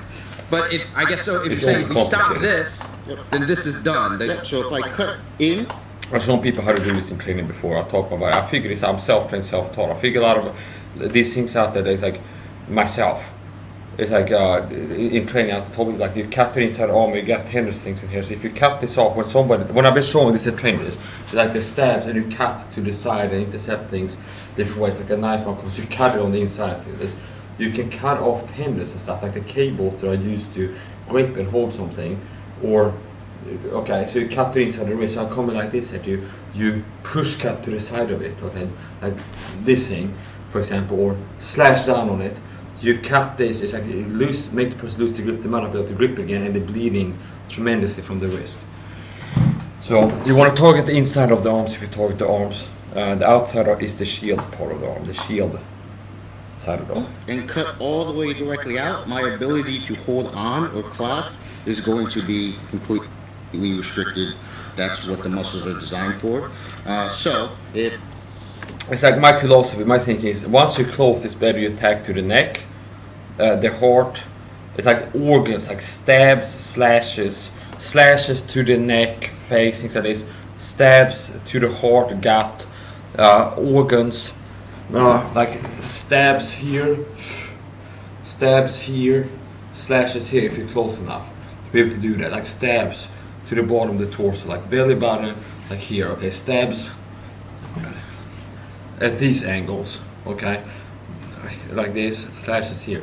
Then if you're on the outside and like an arm comes, obviously, yeah, you can slash it, or a kick comes, can catch it. And you're staying on the outside, you can catch things coming in, okay. But once you're close enough to, I wouldn't be going for the arms or anything like this. I would be going for, it's like when you're close, that close, it's like, I wouldn't go for the arms or like this. If I'm close enough to reach the neck and it's available as a target, okay, it's not this, okay, now still you can sneak up a stab there or something like this. especially if you have it at this angle. But if you're close enough to, I wouldn't go. Somebody standing in front of me like this close. I would be going for the arms here. Okay, I would be going for the neck. Stabs here, stabs here. You want to end the person.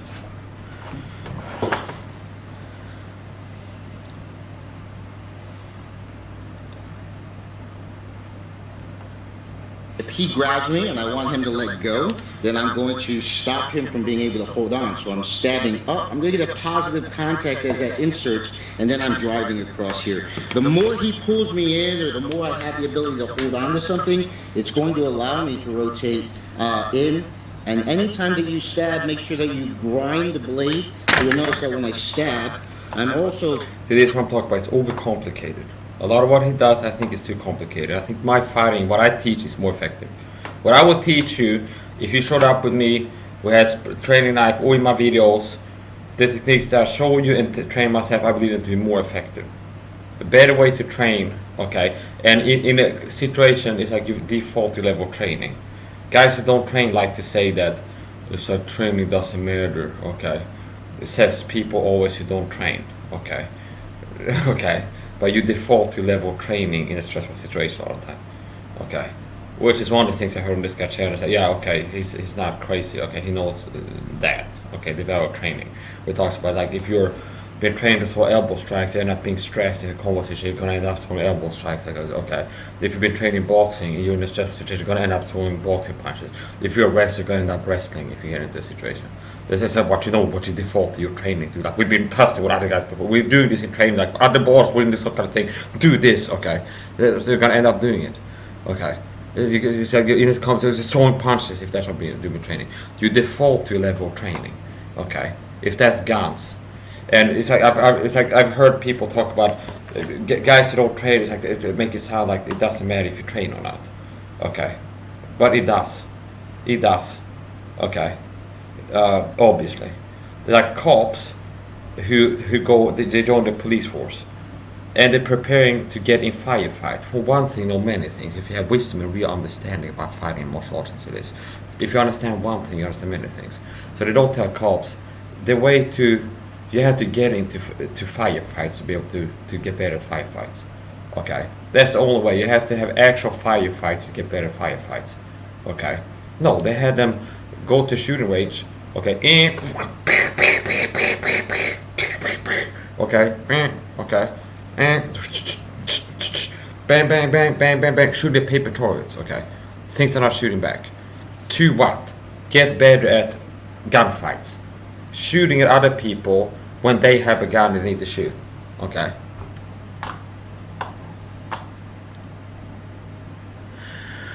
Yeah, so I'm not gonna. It's like I was up on a panel and I didn't want to make any shout of it, but it's something I thought. It's like, well, it's like people were saying like it doesn't matter if you're training, and it's like training is like fighting training is like practice swimming without getting wet. It's like no.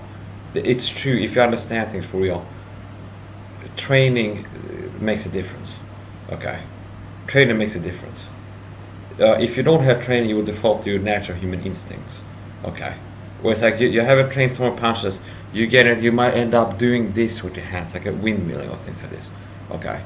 Or pushing or like grabbing a person, and you do okay, the natural instincts. And if you haven't trained like guards against knife attacks, you might end up doing like people get defensive wounds a lot of times, where somebody puts a knife on you, you go like this a lot of times, or something like this. Okay, which can be instincts where people protect themselves like this a lot of times. Defensive wounds a lot can happen. People get attacked with knives. They go like this type of thing, you know? Like this, where they present the outside of the arms, which are like the worst place, a natural human instinct. Okay, somebody pulls a kitchen knife on you, then you go like this a lot of time. Okay, and maybe some stab wounds here, some slashes here. Okay, so you have to train yourself to do this. Okay, instead of this. Okay, if somebody see a knife coming, instead of going like this, you have to train yourself to go like this. Okay, for example, and that's better. Like it could be optimal. You go like this, maybe, or like this, or whatever, different situations. But you have to train yourself, because if you don't train, you default to natural human instincts. And natural human instincts is not the highest way of doing things. a lot of time. So yeah, training matters, and it's like from one thing, no many things. The cops, they're gonna teach them how to survive a firefight. This is the same thing as to teach you how to survive a fist fight or something like this, or a bullfight, or anything like this, a spear fight. They teach them, cops, they win firefights a lot of time the first time they get into one with an untrained person. Some hoodlum who's got a gun pulls a gun on a cop, and the cop pulls a gun, okay, and he's in a gunfight now, bang, bang, bang. It's like 9 or 10 times in a gunfight against civilian, the cops win. The first time they have a gunfight, okay, because they've been training, and the untrained person is a criminal who got a gun, hasn't been training, okay, he's got a gun, okay.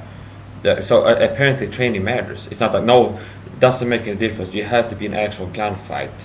You have to get better at gunfights. You have to get in gunfights. That's the only way to get better at gunfighting. No, okay. Another sword fighter, Miyamoto Musashi, who won, I think it was at least 60 duels. He was, before he started dominating people in duels, he was training solo, hitting trees in the forest with like sticks and stuff, and bokkens, like wooden swords. Going to the forest and hitting, what should be what I'm doing here. Like he's hitting, only this is with the knives. He will be training, hitting trees in the forest with sticks and or bokkens. Okay, possibly eventually with a real sword, something like this. And then eventually when they like start challenging people at knife fighting schools, the sword schools. Okay, and won against them in combat. So yeah, you don't have to get an actual knife fight. The only way to get better at knife fights, you have to get in knife fights. Okay, good luck with that. Building experience in knife fights. Good luck with that. Okay, it's like you get in a knife fight. Somebody's been trained 10 years versus an amateur. They're in the closed space, like in a room. Both people have knives.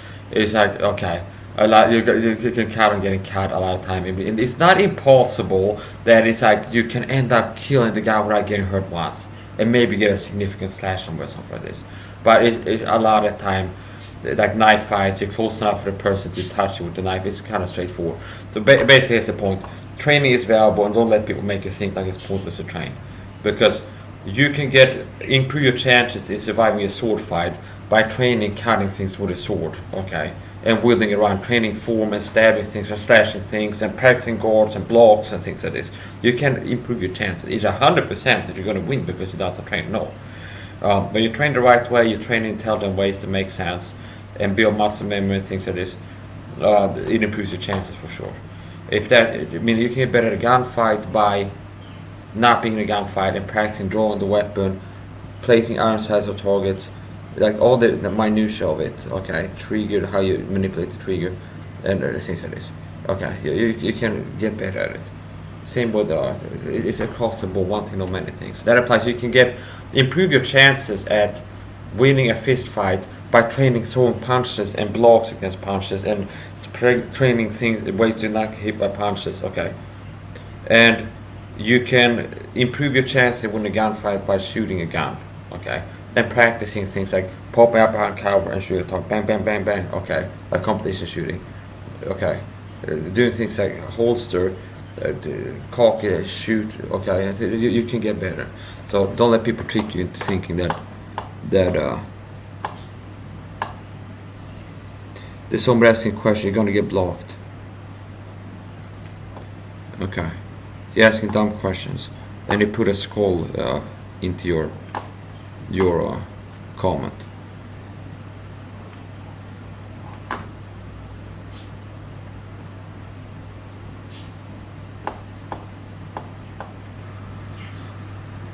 And it's also lying, and it's on his homepage. This is somebody who worked for the government gang stalking program, putting in the skull. It's also lying, and it's on his homepage. This is somebody who worked for the government gang stalking program. I'm a target of gang stalking. Okay, and he wanted to put in the skull here. And then what he's doing is, one, exposing me to the desensitization theme, skull symbol that I've talked about, the gang stalking, cyber stalkers, and real life people harassing me with.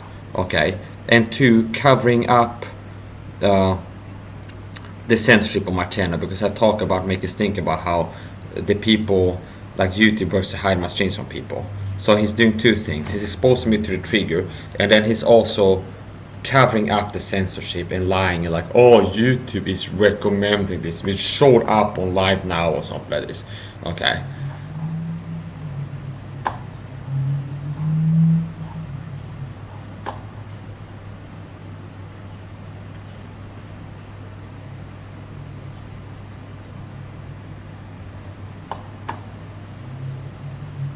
Poking the blade in one direction or the other. So I'm creating a larger gaping wound, and then I cut directly out. The reason So he put that's this what on you is to make- lie. He's working for the gang soccer point to pretend that it's like cover up the censorship that I'm being hidden from people. Okay. They've done this before. I talked about it, especially if I'm recently been making us think about. They work to hide me from people, which is the truth and shadow ban me and censor me. They will send people work for the gang soccer program like cyber soccer trolls to be like, hey, YouTube recommended your channel to me. Okay, it's like a subtle, it's like a cover up, and most people are so fucked up that this type of simple perception management manipulation games works on them. Somebody comes in, makes an assertion. It's like Mike has been talked about making actual logical points. Okay, but assertions is enough to it's like. So YouTube recommended this to me, and it was, oh, I don't think Mike is shadow banned. That keeps me from not accepting the truth to Mike's telling me that YouTube is censoring him, hiding it from people. Okay. So it's like an assertion. So I've made the logical points before that I've been talking about YouTube hides me on shadow ban. They work to make me have less views, and they've been working to hide me from people and make me grow slower because I am what entertainment pretends to be. Okay, like they're worried about me, what I know, what I can show people. Okay, and they hide me from people. Like shadow banning, censorship, where they make basically, if you don't know what that means, they make me reach less people. They hide my channel like an off-map area that people don't just come across. They make it hard to find my videos. They limit the views that I get on my videos. They make me have less traffic. People discover my channel. They make it nigh impossible. Okay, and people that do subscribe to me, not every person gets notification when I go live. And some people get unsubscribed. And then I've been saying that for years on YouTube. And then when I get a BitChute channel, the facts corroborate what I've been saying. Okay, I'm being shadow banned. I work to make me have less views. I would have less views if it wasn't for YouTube hiding my stuff. I get a BitChute channel, I have less than 50 subs on it. And then if I download a stream, the video that I live stream on YouTube with 10 hashtags on the video has 1,000 subscribers, they've been uploading shorts, all these other things. And it's live stream. I have 24 views after ending it. And I upload the video to BitChute. And within 24 hours I have 78 streams of like this on BitChute, which is a smaller platform, with less traffic, less people on the platform looking for videos, less people on the platform that can stumble over something. And I have less subscribers that like get a notification hopefully if I upload something. So it's like that would what you expect to see that if I've been telling the truth, but I'm telling the YouTubers to hide me from people.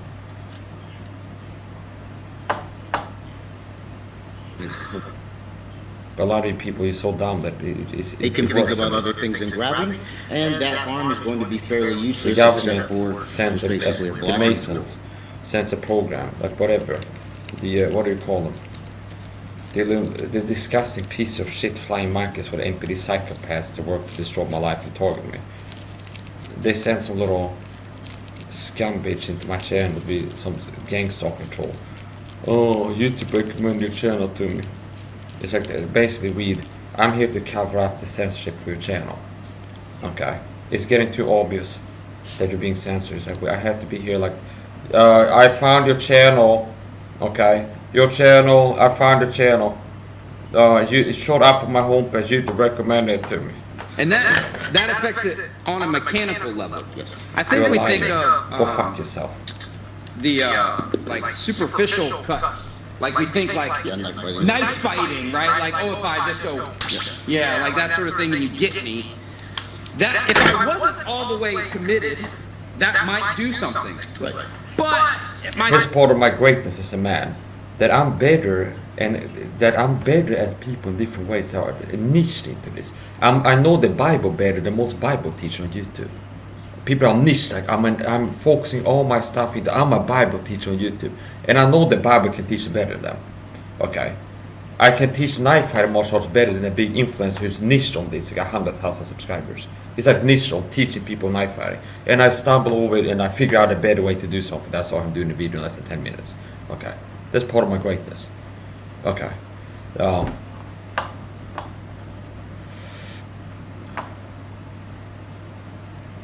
My thinking is, if we're fucking fighting over a knife, we're probably pretty committed to this thing. So cutting that stuff, At this range, if you're within range to touch his arms, you're this close, you go for the neck, you go for the gut, you go for the heart, you go for the organs. I'm gonna show you this. The stabs I will teach you to do.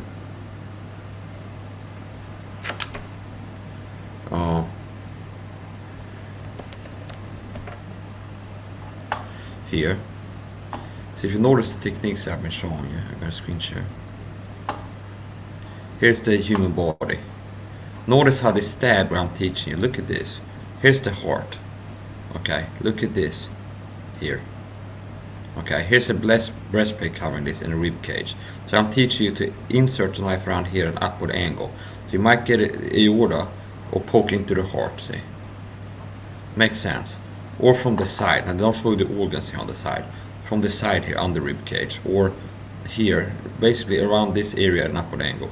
It might penetrate the heart. Here you have a breastplate and you have the rib cage going here. Here, look at this. See, notice how I'm telling you this makes sense. Rather attack it out. You attack around the belly button. Around here is the belly button, see? And I'm telling you to insert the knife here at an upward angle. And if you insert it here at an upward angle, you might open up the abdominal aorta. If you insert it here, you might open up the abdominal aorta and penetrate the heart, say, with that one stab. And if you can create a puncture wound to the heart and open up the aorta, you create internal bleeding, and it's like quickly the person will be out of commission. And you could delete one of those and then go running. Okay, meaning which is an effective. A lot of times it's like this, like the obvious things is there's a moment where it's technically sound to run away. Meaning you're in a knife fight, for example, and I did play the video earlier where there's a guy like a black guy who's like heavy set, and the other guy looks like he's more in good shape, okay, and the other guy has a knife in his hand, and he's like there without a knife, and he's choosing to remain in this fight in New York, and it's like you turn in this situation, you run for your life, okay, you don't try to fight the guy, okay, okay, that doesn't make sense. And now if he goes and you're up against in a corner someplace, the guy got a knife, yeah, maybe kick him off you, but if he increases this, it's still better you run, okay? Does it make sense in this situation? So a lot of times, you're at a distance, the other person has a knife, and for some reason you don't think that it's good to get out of a situation. If you can deliver one of these techniques that teach you to train, take it to the neck, the heart, like one step you deliver that, pull it out, you go around, and the guy is bleeding, okay? And even if he chases after you, that only makes him bleed faster at a higher rate, okay? And eventually it's going to collapse, and it's getting weaker by the minute due to the internal blood loss. Even if it applies pressure to one of these gut wounds, then you get the aorta or the heart. It applies pressure, yeah, it's not the blood from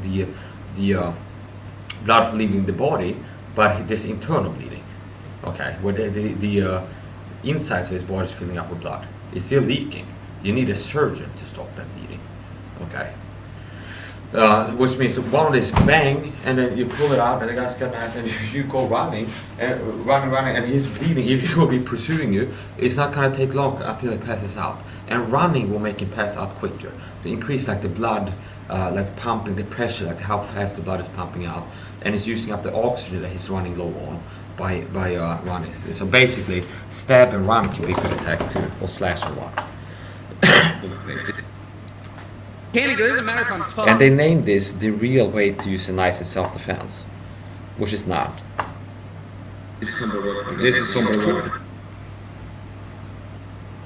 The government gang, so I'm not talking. Or if I'm mean, or if I'm a badass, if you cut that stuff. So it's got gimmicky techniques, a gimmicky knife, and gimmicky techniques. Doesn't work anymore. Correct.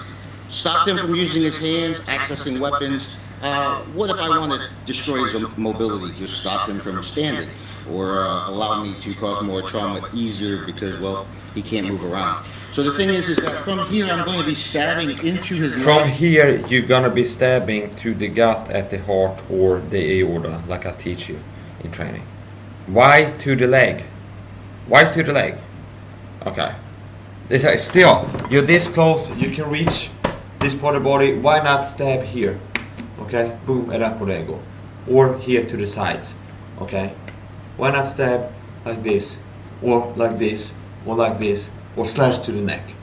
Why stab to the leg?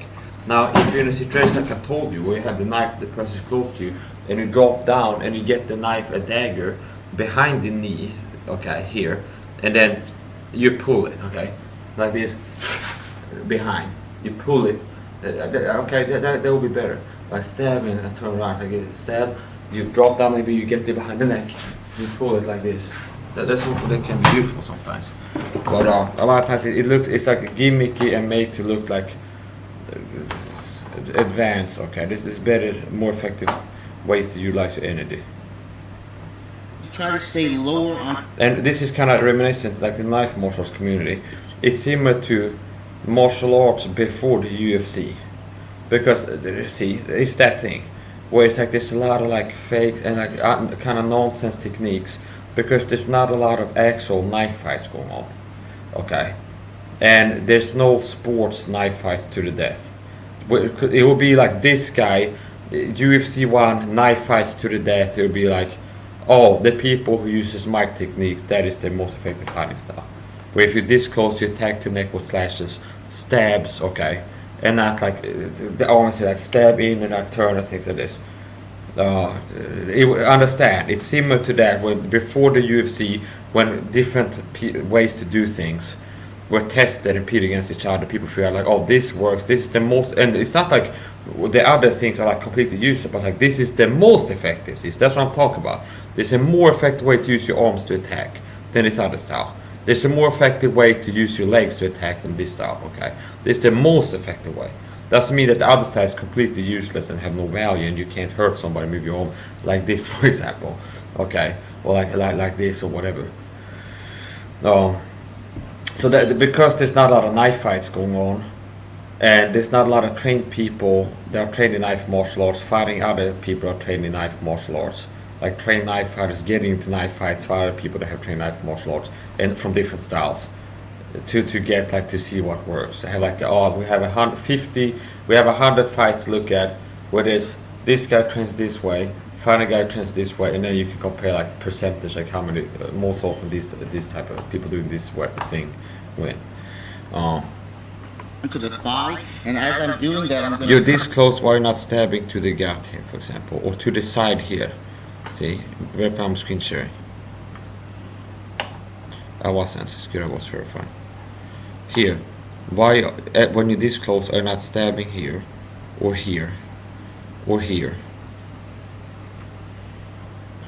Cut directly out or to the inside and around the knee here. So where his knee bends, I want to make sure that the cut starts here. There's less musculature. And notice how he's doing like the surgeon stuff, where it's like a surgeon. We insert the knife here, you cut it around here, like you make incisions.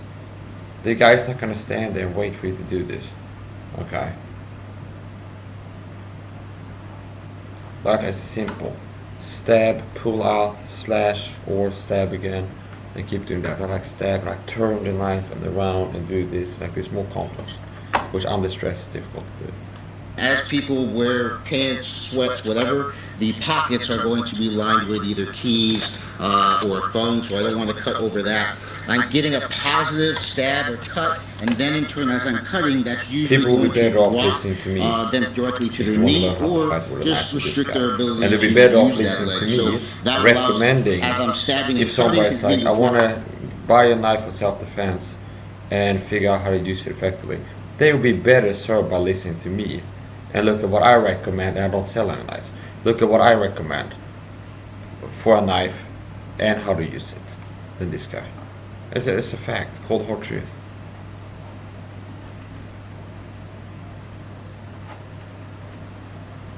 out to the ground. As that works, then I can start working into other things there. So you don't always have to use the knife in a way that is just going to, well, you don't have to use it in murdery ways is what I'm saying. Murdery ways. The idea of not being so fixated on their face or their chest and like taking these other avenues. But see, I know to target, we do it in training a lot. We go after the hand, we go after the leg, I go into the femoral and stuff like that. But you're doing almost like 3 different, it's going in, it's turning, and then Exactly, it's complex. It's complex, which under stress is difficult. See, you want things to be simple. Especially you're gonna perform this under stress, the simpler better. Okay, the simpler the better. Not like, and notice how it's pointed out like this. You stand, you're turning, and you're doing like 3 different things at the same time. Where simple is better, like slash. Okay, arm is up over here, attack back, stab this. Okay, simple, like stab it in, pull it out, slash. Simple, not like stab, turn, cut, pull, and things like this. Especially under stress, difficult. going around. Causing as much trauma as possible. The wound's not going to be able to close. He bleeds out more, and I'm destroying his defense. Right. So instead of going towards his neck or his face, even if I wanted to do that, his extremities are always going to be able to block, grab, what have you. But if I stop that from doing so, I can get inside, and then now that entire side is I can't do this anymore. But when it comes time to deliver the coup de grace, say a person is trying to do great bodily harm or kill you, or they're trying to do that to someone that you are. If you get to a point where you're using a knife, you're already like using it to kill. Okay, if you shouldn't be pulling knives just willy-nilly. So if you get to the point where you're pulling a knife on somebody, there should be a damn good reason. Okay, it's like a gun. Okay, you don't use a knife to injure. It's like if you're using a knife, it's to kill. Meaning it's not like you just incapacitate. It's not a less lethal weapon. It's like it's not a non-lethal weapon. It's not a taser. It's a lethal weapon. Any way you poke into the body can cause death, pretty much. Okay. So it's like, oh, it's like it's like if you're in a situation where you deploy a knife, it should be a good reason for it. Like now you're using this to kill. Okay, not. And if there's no need to pull a knife to kill, then it's a fight. And nobody told me in the comments, Mike, you have an echo or something like this. So the guy who came in didn't tell me either. There's an echo or something like this. So I could have known that. Asked with or have decided to protect. What is the quickest way to shut a dude down? So if you had one Great massive bleeding. Several major arteries create massive bleeding, puncture organs. Cut the neck. area that you knew that you could get to, and you needed to end this, and you did not care about. Sever the carotid arteries, one or more, the windpipe, neck, stabbing into organs. People can get dropped, hyperadrenalized pro athletes being kicked like liver shots or punched. Okay, they shut down the body, see, which is what I'm recommending, stabs to organs. Okay, their heart, liver, like whatever organs, lungs, this. Okay, so in boxing, you see this happen a lot, where somebody has good muscles and they're like tough mentally and physically, and the hyperadrenalized in the fighting mode, and they still get, sometimes it can be a lag effect. They get hit with something. And it's like they still, and then suddenly they fall down, like they get dropped from a body shot. Okay. Now imagine if the body shot was a knife blade going into the organ and not a fist hitting on the outside living entity. But it's like a punch and it's a knife blade going to organ. So that's the way, that's why I recommend it. It's like stabs to place to have organs. Okay. That's the way to shut somebody down. Stabbing here to the sides, here to the front at upward angle. Or even a straight angle, but open it upward angle. Stabs to the sides. And somebody slicing the severing the carotid artery /S arteries. And you could cut both, where it's like a push cut, where you're connecting here and you're cutting both this severing this carotid artery, the windpipe, and cutting the other one at the same time. And cutting just one of them can make the person lose consciousness and get knocked out from blood loss within 90 seconds. And if you cut both of them, it's gonna be over quick. So yes, cutting the neck, stabbing to the body. Let's look. I'm gonna pull up a video, a picture. Human anatomy.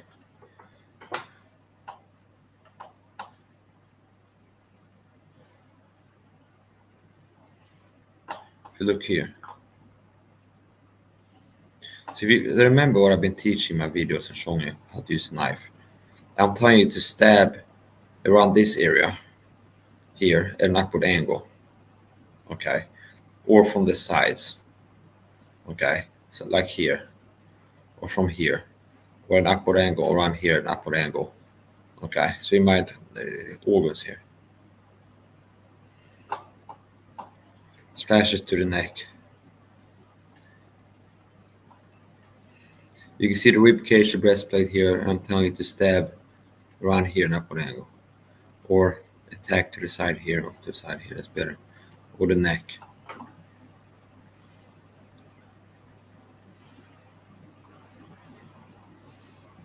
See the aorta here.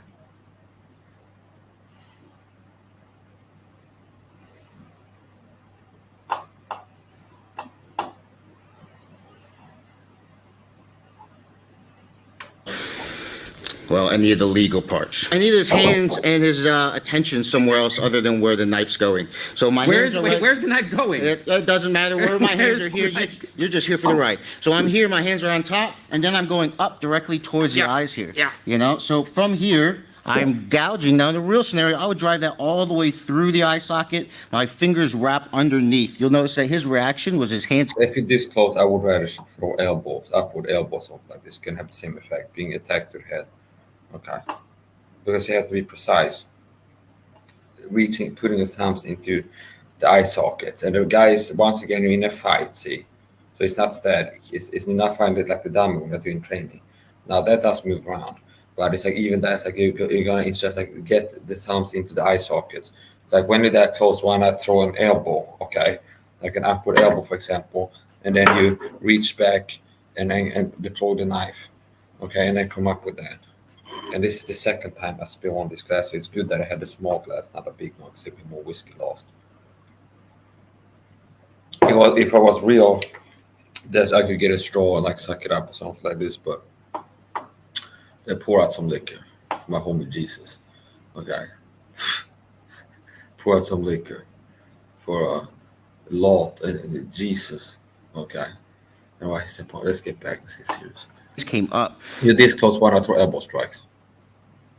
As soon as that happens, I'm framing. Or catch the neck with one hand, headbutt, and then pull the knife. Catch the, if you're this close and you have your hands up here, why not capture the neck with one or both hands? One hand, okay, behind the neck. Deliver a headbutt, reach back, deploy the weapon. You have the guy, and then stab up, okay, rather than like this. I'm not saying it's completely useless, but a lot of time it's like there's better things to do. Like you have your hands up here close to the head. Why not throw an elbow strike or catch the neck with one arm? Okay, deliver a headbutt, reach back, pull the weapon, and then come up with something. And you can do like the sewing machine where you're holding the person, so you maintain control of the neck and attack like that. So basically, summarizing my opinion on this: gimmicky techniques and gimmicky knife. And I'm gonna get to like the carrot I'm standing in front of you. That's gonna come at before I end the stream. Is showing you a knife that I recommend for less money than this one. That is a better knife. And then I'm drawing my knife. When I'm drawing my knife here, you'll notice I have it in a what they call a hammer grip. I step forward and I'm burying the blade right underneath where the belt buckle would be. Now it's buried all the way to the hilt. One of the things about this, like I told you, I would aim for the belly button at upward angle. A lot of times gut wounds, being gut shot or gut stabbed, you might die from going systemic a week later in the hospital, something like this. But if you want to kill somebody quickly, punch an organ, sever a major organ, or multiple minor orders. this blade is there's no choil. So what happens is it's a blade that will cut all the way through as I cut down. So my back together. and put it right over the top. But the thing is as his hands are naturally going to be here, I'm going to have to learn how to cut inside and do that type of thing. So as his hands are up or he's thinking about that, it allows me to cut low. And then obviously you can actually add to this from here. So as I cut through and his hands drop, then in turn it will allow me to go up towards the top. You can always add whatever you want on top of that. And any sort of martial artist should be able to understand that. Like that's not a different concept than Yeah. it's the same idea and concept applied, just way more murdery. But this stuff doesn't have to just be. I want to, Mike. This is also from Scallywag. Yep. They have other stuff. I'll put a link to Scallywag down in the description below. I carry one of these. This is a great knife for concealed carry. This is one of the first knives that I've dealt with that I feel like if you only carried a knife, like I'm mostly, my idea of a knife is in backup to a firearm. Yeah. But if you were to only carry a knife, that jammy right there. But on my vest, I have this. don't care about teaching the best way and the best tool, but have a financial incentive and being paid to recommend a gimmicky knife and a link in the description. Okay. This is what you get. Somebody this guy is a martial arts instructor, and he ends up selling, like promoting a gimmicky knife, and somebody showing not that effective techniques, like suboptimal techniques, because he's got an incentive. He's making money off of this. So somebody has a narcissistic, like selfish, I get something that people not can call the advice, like the best advice for what knife to use, and not getting the best advice for how to use the knife, because the person's making money off of recommending a certain knife to you, and the guy who's selling the knife has some kind of a system associated with it. Gimmicky knife and gimmicky martial arts techniques. This is from Scallywag. This jammy here. And it's here, $125. Maybe it got sold out because of this video. Okay. And I will show you knives that are better. Okay. Now this is Sweden, okay. $125, remember. Knives, daggers. So in general, simple, I recommend a dagger. For a fighting knife, a dagger. See? $95. This is a better knife. Cold steel drop forged boot knife. Notice how it's a compact knife for concealed carry. Blade length 5 inches. Handle 4 long. Overall 9 inches. How long was this? I closed it. Let's compare it. Here. So this is a better knife for less money. $125. Overall length 6 3/4 inches. 6 and whatever. Okay, this is also a compact knife, 9 inches, not big of a difference. This is a better knife. Still compact, concealable. This is a better knife. Cut both sides. Longer blade, can reach organs better. Better at penetrating, cutting through things. This is a better knife. I'm not going to over-explain everything and explain every detail about things. This is a better knife. Take it or leave it, my advice. This is a better knife than the one they show. And it's not $125. This is in Sweden, $949, approximately $95 US. This is a better knife. Okay, for less money. A better tool. Want to buy a knife for fighting, self-defense, not a tool for cutting sticks or camping, but that's a fighting knife. Okay, this is a better tool. This is a better knife to buy. This is a better fighting instrument. Cuts on both sides, penetrates well, longer blade. This is better. For any skill level, beginner or advanced, is better. Even this, the Master, now this is, I think this is the one that I bought, and in the right with a blunted kind of tip. Like a flat tip, as if it had been flat ground at the tip of it. Okay. And I think this is the small one that's like super small. Okay. So maybe I won't pick that one. I would even pick this, 7 inches. M-Tech, I would even pick this one. This $22 knife. I would rather pick this, 7 inches overall, than the one they're showing. Okay. Or this, 11.5 inches, but that's significantly longer. but definitely this one. Basically, if you want to buy a knife for self-defense, and you have another knife you want to buy, it's not for gardening or fishing or company. It's like a fighting knife, self-defense knife. I recommend you to get a fixed blade dagger. And here you have $195, cold steel draw for boot knife. You can have this in your boot, obviously, in a pocket, in a belt clip, on the inside of your belt. You can carry this many ways. What about this one? $99. Still less than 125. What are the dimensions? Total 9 inches. Okay, I'd rather have this as well. I'd rather have this.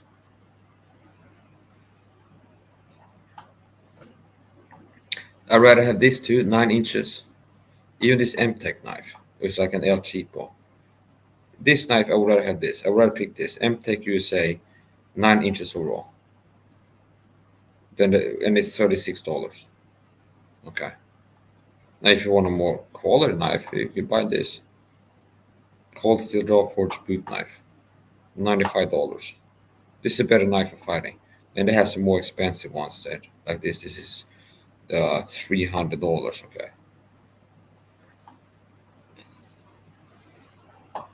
But same budget, less money, better knife for self-defense. This cold steel draw for boot knife, and so you can't go, oh, you shell for cold steel. They're not paying me shit. It could. This would be better too. This is a cheaper one. M-Tech USA, 9 inches overall. This, I would rather pick this. Okay. And with a knife like this, it looks like it has the full tang. This you can attack with you can attack like this, or you hit with the bottom of it. Okay, and some that has skull breakers too, where you can hammer fist. You can attack with hammer fists. You can slash like this and attack with hammer fists.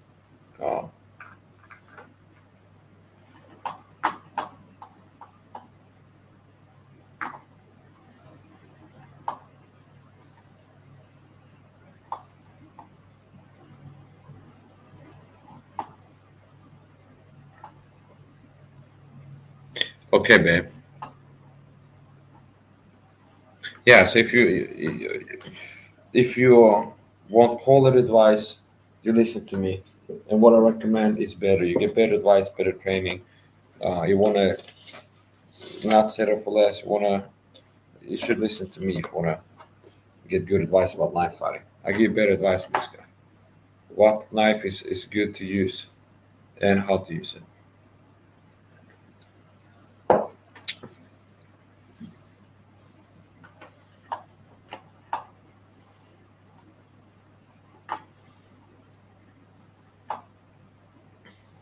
I would also consider this a bit of a gimmicky knife that I wouldn't pick as a weapon for knife fighting. This like the karambit. There's also like a hyped knife design, like a karambit.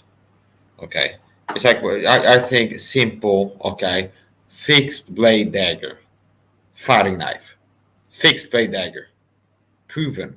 Fairbairn Sykes, military, figure out good knife design to use to kill other people in combat.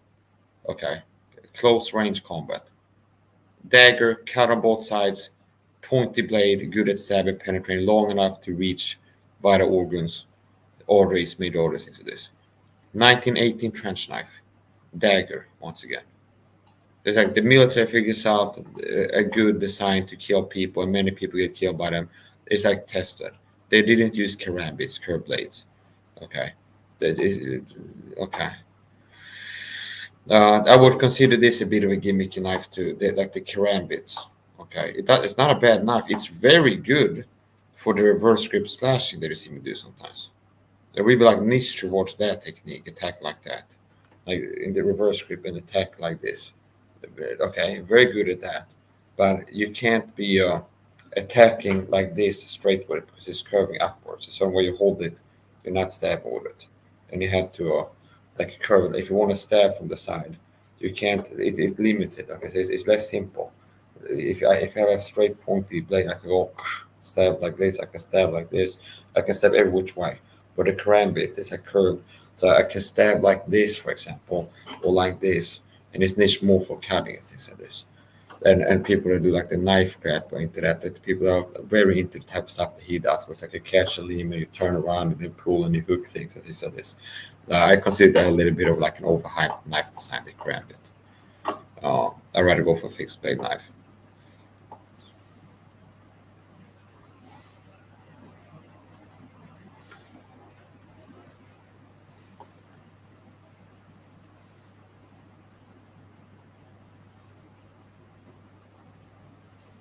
So I showed you the compact knives.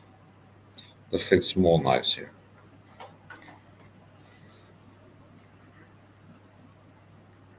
If you want a bigger knife, this would be a good knife called Steel Recon Tanto in SK5. In Sweden, it's $98. Okay. Now this is a bigger knife. Overall, 11 and 3/4. Still, if I'm gonna buy a small fighting knife, a medium fighting knife, a large fighting knife, if I were gonna buy a sword a lot of time, I would prefer the dagger. Same thing, only upscale. Okay.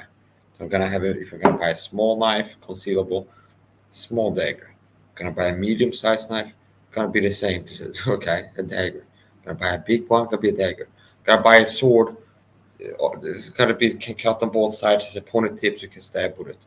Well, good at penetrating stabbing, and good at slashing, but more niche for stabbing. Daggers are more niche for stabbing.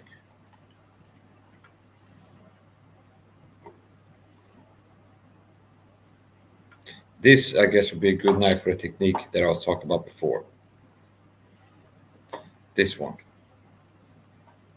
like a bigger knife like this, for the block technique that I showed before. That I might have figured out myself. Where I show you can use a good block. I figured out in training. Then a lot of these things I figured.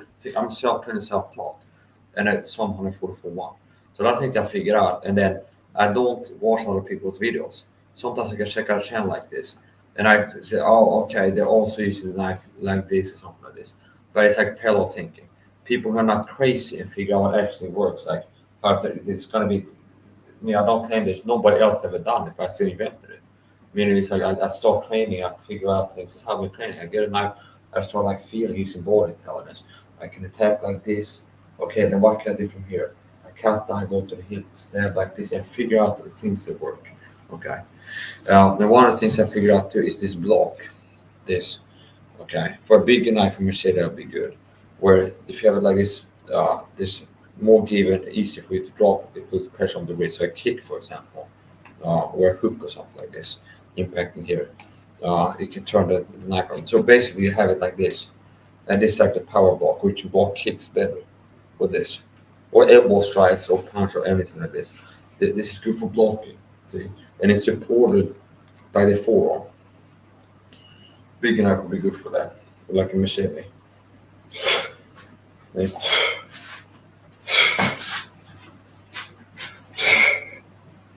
See, and you're blocking with this.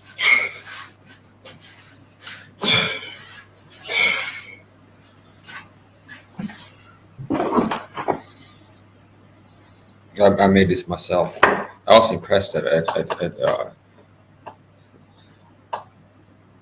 how much energy it could deliver, how much it could do with standing training. I hit some things with it.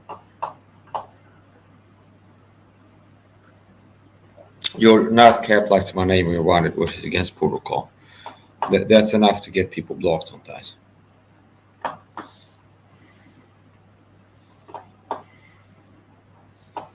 I can make exceptions to at my discretion, but that's a lot of time is enough to get you blocked. If you come to write my name, you don't capitalize it. They don't correct it. To write my name, you don't cap. Go check out the guy's channel.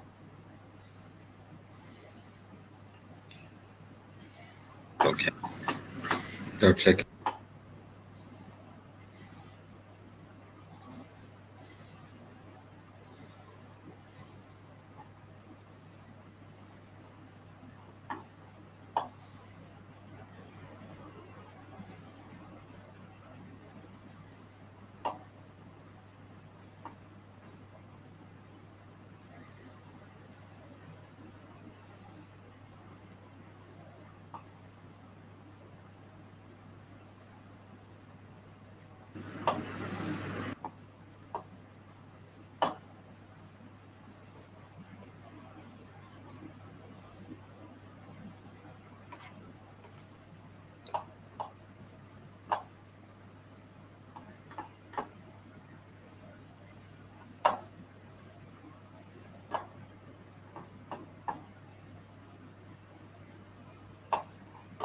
I gotta refresh the page because apparently the comments not showing up. I see some comments show up on YouTube but not showing up in StreamYard. So I gotta refresh the page.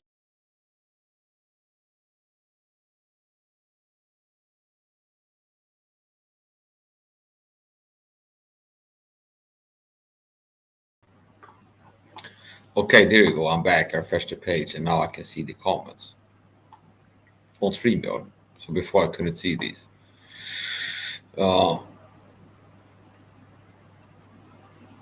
Hello, Amy.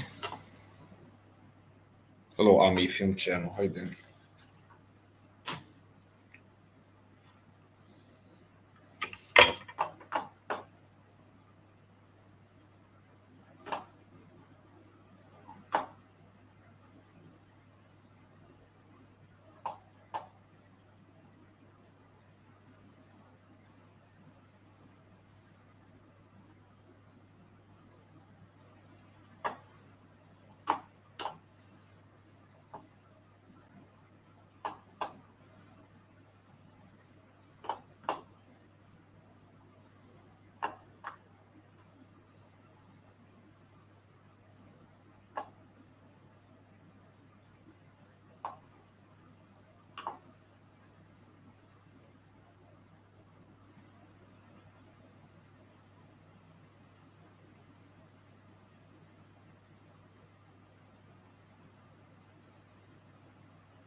I'm gonna end the stream now. Let's go on the live stream. So remember what I told you. You can watch my videos more than knife fighting martial arts techniques. You can tune into my channel. I intermittently do knife fighting martial arts training sessions and intermittently share some tips and tricks and training. And it'll be like you figure out the good ways to do things. It's gonna be a lot of repetition. Okay, I'll make live stream next week. Train knife martial. I might go, yeah, okay. So what I reckon people do a lot of time? Practice this slash that. And attack it to the neck and attack it like this. But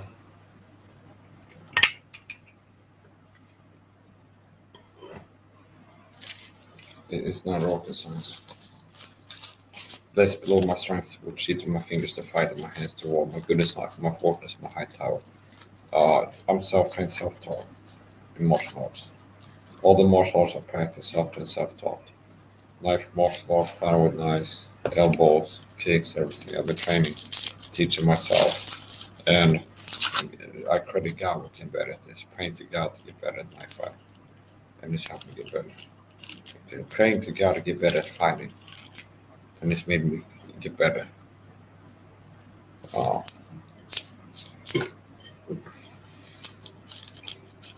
Maybe I keep this up for.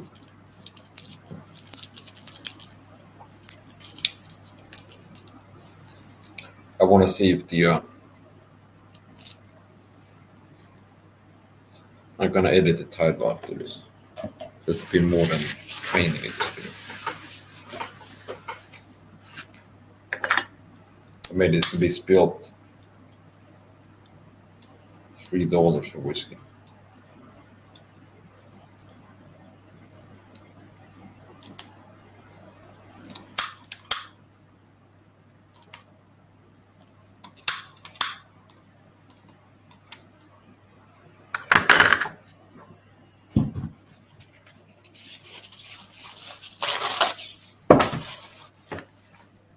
There's a lot of Filipinos that are good at knife martial arts.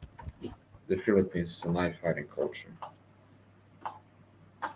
Let's look at some Filipino martial arts.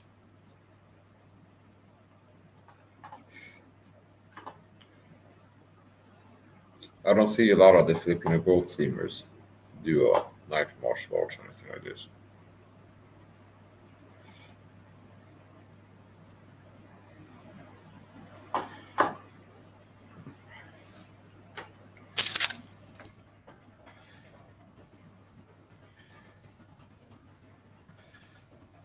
Let's look at some knife fighting from the Philippines.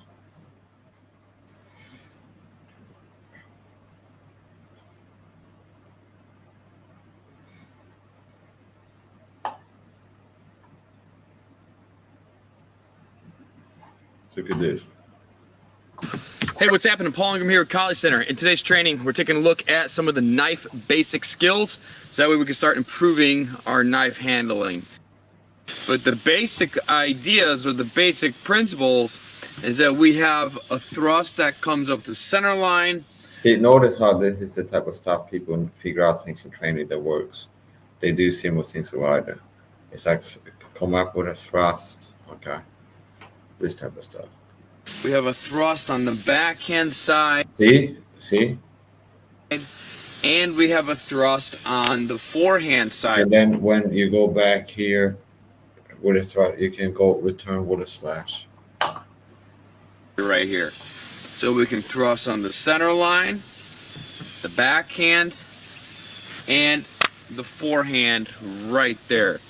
So if we start kind of putting those together, we can move this from our slashes directly into our thrust. I would say what this guy's doing is more effective and legit than what other guys do.